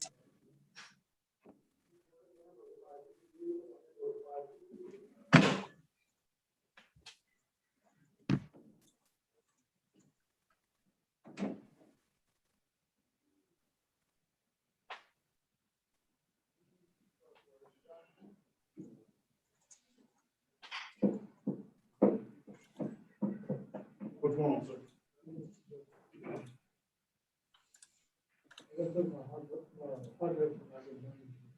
Okay.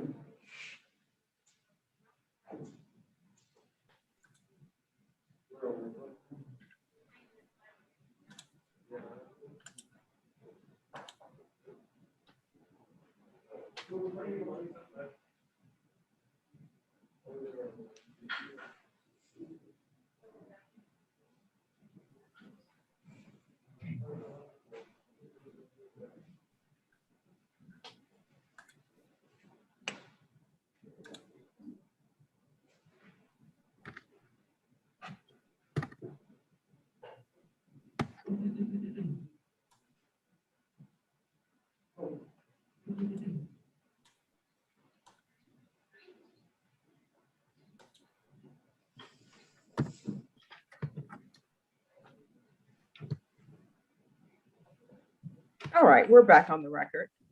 And Brenna, I'm sorry, I don't have live stream. Where did we leave off?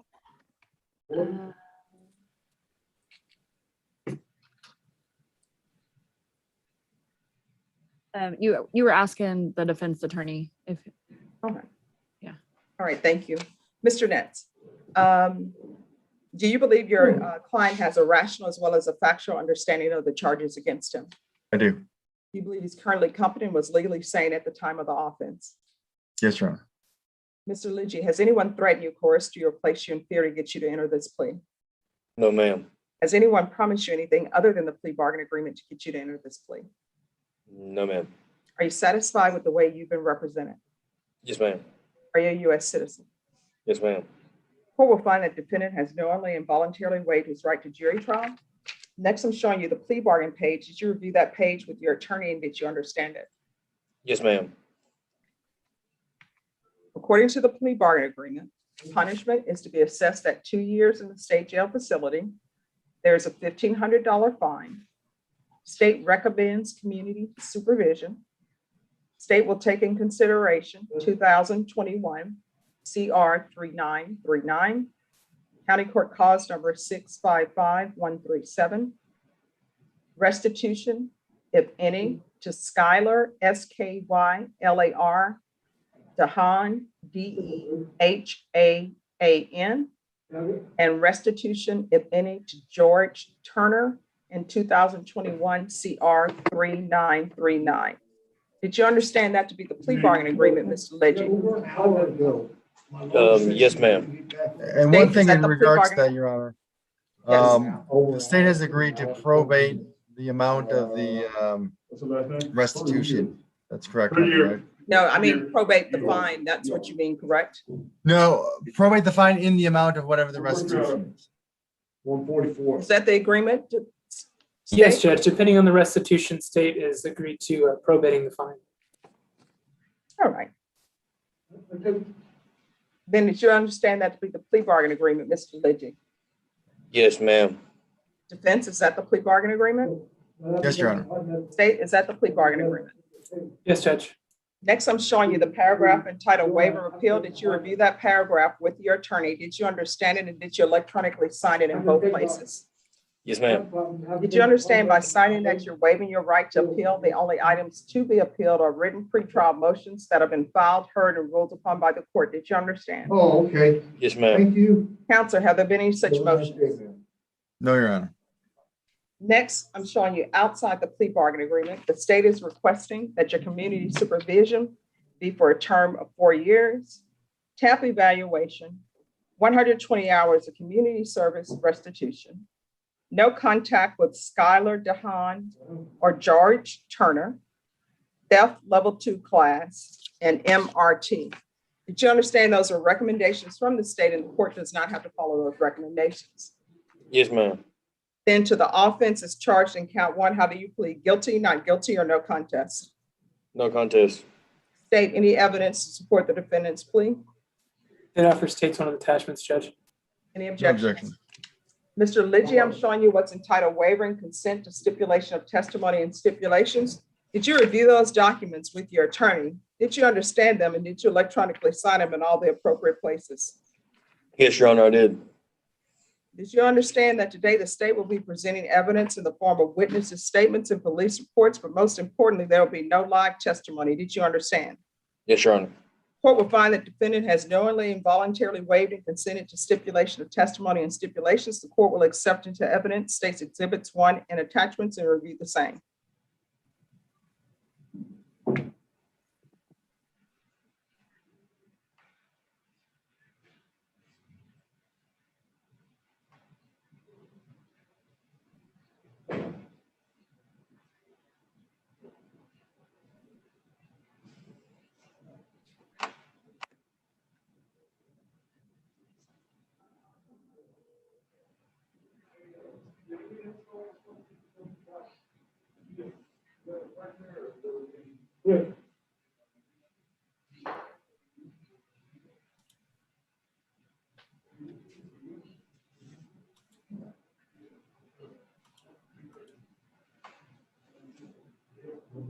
All right, after reviewing states exhibits 1 and attachments, the court will find there is sufficient evidence to find you guilty and the court will find you guilty. Are we proceeding with sentencing?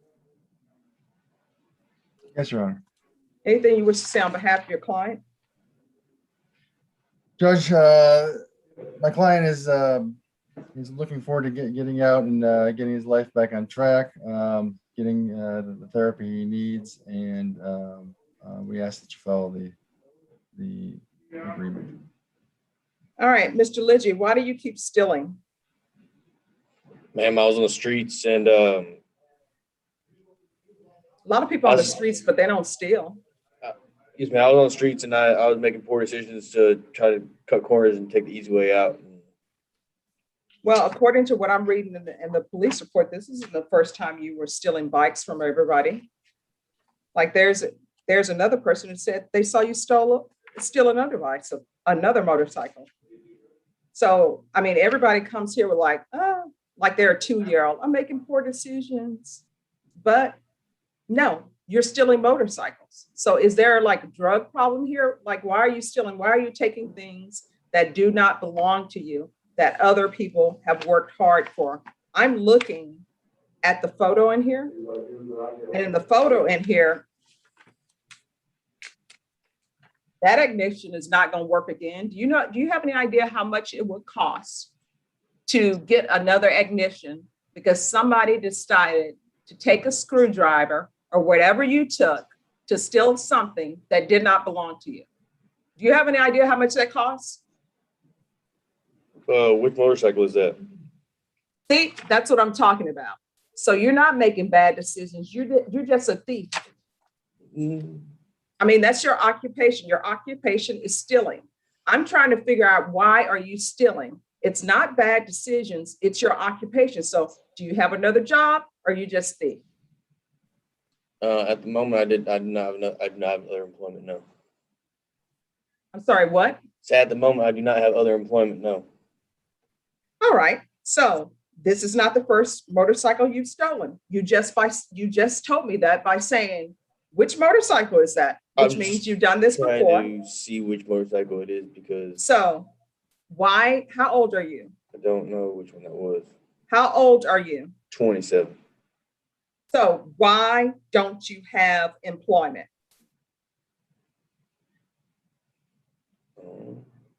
One, because I lost employment due to a layoff, and then 2, because I was not able to acquire other employment because of a drug problem that I have. Oh, so, what's your drug problem? I've been an intravenous user of heroin. I can't hear you. I don't know. I'm going to treatment afterwards. He's mumbling because he doesn't want to tell me what's going on in his life. No. And ma'am. he's It's- trying to think about what to say to justify stealing someone's motorcycle. So what are your drug issues? If you're saying you have a drug issue, what drugs did you use? like I was saying, I have been an intravenous heroin and meth addict for a few years now. And actually, I was planning on going to Adult and Teen Challenge. I've been trying to get in there through. Oh, don't worry, we're going to help you with treatment. Yes, ma'am. Do you have any children? No, ma'am. So this is what the court is going to do. Court is going to sentence you to 2 years in a state jail facility, suspended and probated for 4 years.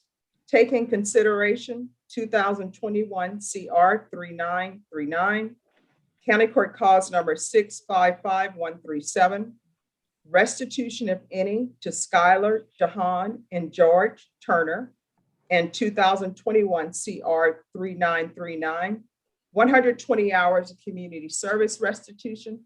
That cannot be waived and will not be waived. No contact with Skylar, Jahan, George Turner. Theft level 2 class, the MRT. Inpatient treatment with either SATA, SafeP, if he doesn't meet the needs for SATA, or either ISF, both cognitive and substance abuse, while in custody, so he's not to be released. Judge, may I interrupt here? Yes. We had agreement to outpatient treatment for MRT, and Mr. No, Mr. Nett, sorry to interrupt. MRT is just for him to get his mind together, for somebody to tell him it's not okay to steal. I understand, but we had agreed to outpatient treatment. And the other thing is he's already set up for a treatment center in Dallas near his family. Yeah. All right. He's going to inpatient treatment. Judge, I would like to withdraw our plea if that's not Yeah. following our agreement. No, and this is what I will tell you, Mr. Nets. I understand where you're coming from, but this is the parole evidence rule. Plea bargain is within what is in the four corners of this contract. And the contract you all are entered in, none of it says we're in agreement to outpatient treatment. The MRT program is because he won't stop stealing, and it's to let him know morally, which is something everybody should learn in elementary school, you're not allowed to steal. If he's an intravenous heroin user, he shouldn't be in outpatient treatment, he should be in inpatient treatment. If he's using heroin. The program he's got set up that he had arranged ahead of time is an inpatient treatment program.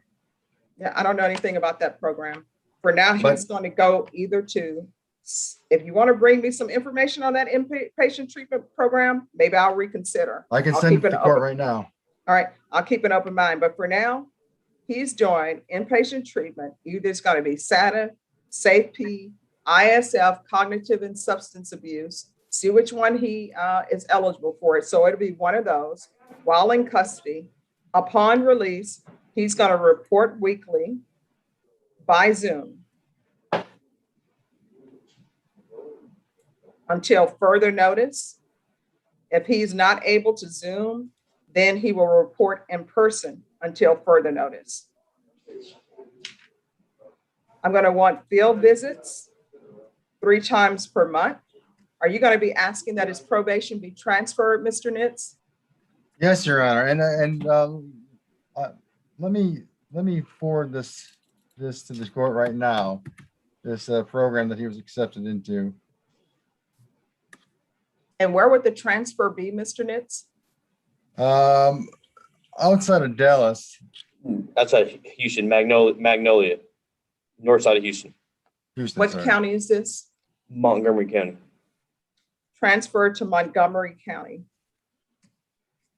upon release.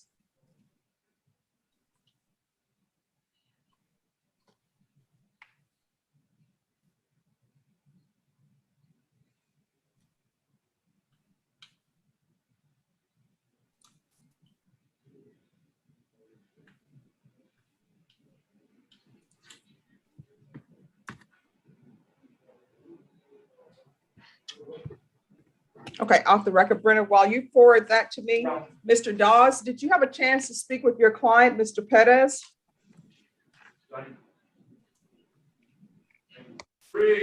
Yes, Judge, I'm here. What is happening with Mr. Perez? Did you tender him the agreement?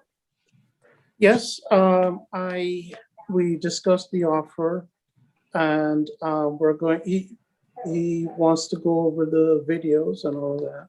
All right. So, All right, well, we'll be back on June 21st. Mr. Perez, we'll bring you back on June 21st. Thank you, Your Honor. Thank you. And Norma, can you let them know that Mr. Perez can go back? Thank you very much. You have a good You're week. welcome. I'm He's, sorry, Judge. 12. Okay, may I be excused? Yes, thank you. Thanks.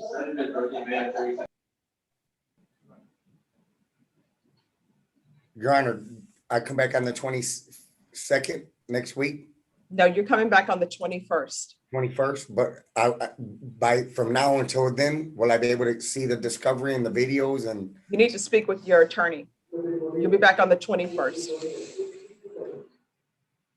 All right, and Mr. Nitz, I'm just waiting for your email. I sent it to Ms. Ferguson.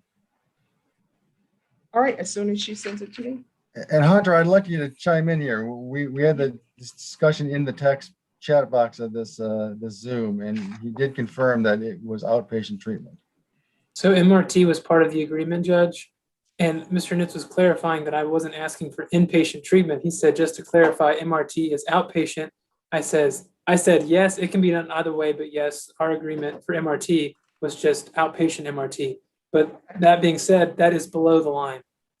Yes, and MRT, and let me explain something. MRT is, correct me if I'm wrong, Hunter, and we're not on the record yet, Brent, but correct me if I'm wrong, Hunter. MRT is just to give people lessons that they should have learned when they were in elementary school. Yes, And Judge, yeah.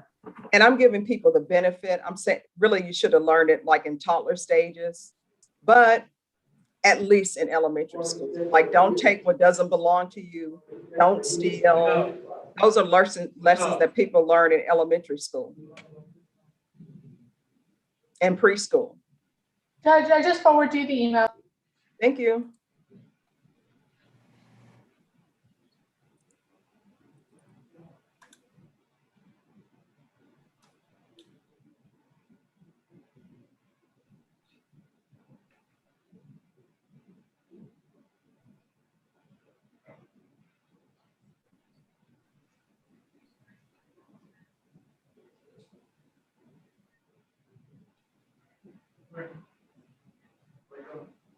Did you receive it, Judge? Yes, I'm reviewing it now. Okay, good.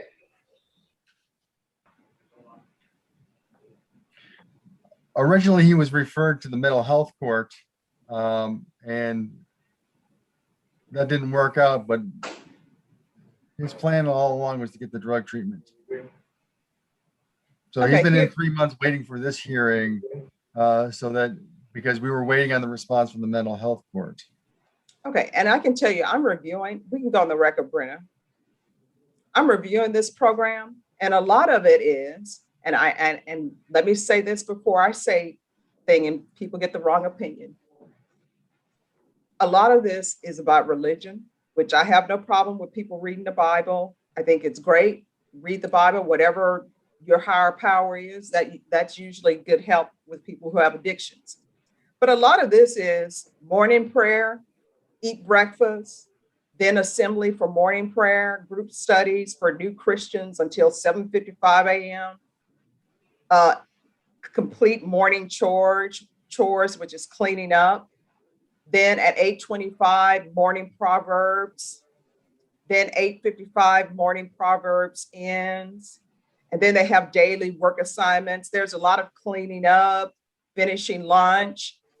Then they have assignments. Then they have free time where they can lift weights and make phone calls and ride on bike trails. I don't see a lot of drug treatment. So my answer to this is no. You know, if at any time you want to have another hearing and bring people from that program in to tell me how they're teaching somebody or helping people with their addictions, of course, the court will reconsider. But for now, this is the court's ruling. And we'll do a patch or either UA hotline upon release. Rebecca, is there anything else he needs? No, ma'am. Mr. Lidgy, I'm showing you what's entitled Trial Court Certification of Defendant's Rights to Appeal. Did you review that document with your attorney? Did you understand it? And did you electronically sign it? Yes, I did. All right. Brenda, I'm sorry, I forgot one thing. Proof of employment.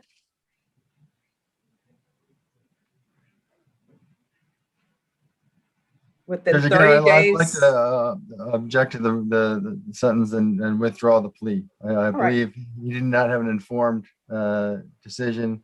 And I would request that we can withdraw the plea and let him, he was offered 2 offers.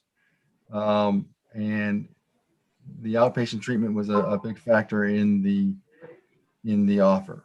Okay. Now, the outpatient treatment wasn't for this program necessarily. But that was the program he was trying to get into and for a while now has been trying to do. So I'm asking you to give him let him withdraw the plea and reconsider the other offer. Okay. All right. Proof of employment within 30 days of release. No employment with minors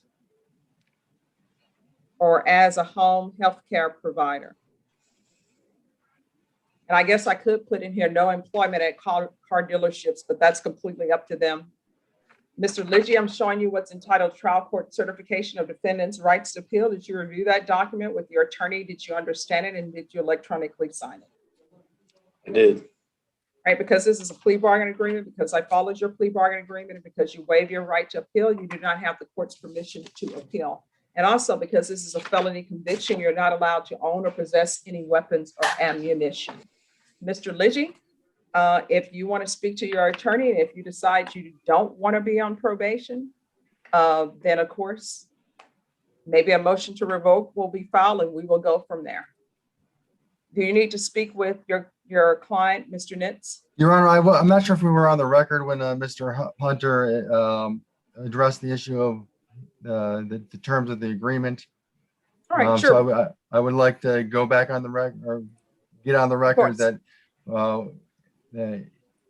in our chat, we did confirm that this was an agreement for outpatient treatment. And admittedly, it wasn't on there, but when I asked MRT, is that outpatient? He said yes. And that's correct. Correct, Mr. Hunter. So the offer as made was 9 months in the state jail facility or 2 years probated for 4, $1,500 restitution to be determined, a theft level 2 class MRT, 120 hours of community service restitution.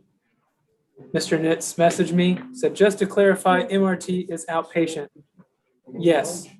I said, yes, it can be done either way, but yes. Meaning in our case, the agreement for MRT was just an outpatient. I believe it's 8 or 12 weeks. And to clarify again for Mr. Nitz, this is below the line. All No, right. I understand that. And for the record, MRT, I'm giving him MRT outpatient. MRT is just a course to teach people to have better thought processes and take better action than committing offenses.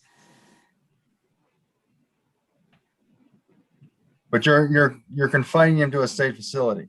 And so that's not within the range of the agreement. I'm not confining him to a state jail facility. I'm giving him treatment. He says he's an IV user of heroin. The documents that the defense has submitted to the court by email, there is no drug treatment really in that. And again, let me say, I have no issue with people having a religious component to drug treatment, but the entirety of that program is for him reading Proverbs, reading different sections of the Bible, going on trail rides if he so chooses, lifting weights if he so chooses, making phone calls if he so chooses, showering in the evening, having dinner, and having another block of free time to either, let me see what it says, to watch TV, watch the world news, and other activities. There Judge, is no really taking care of the fact that he is a heroin user. Judge, that's fine. That's not the only outpatient treatment. And I believe ISF, SADF, Safety, those are all state jail facilities, No, state facility. He's going into inpatient treatment.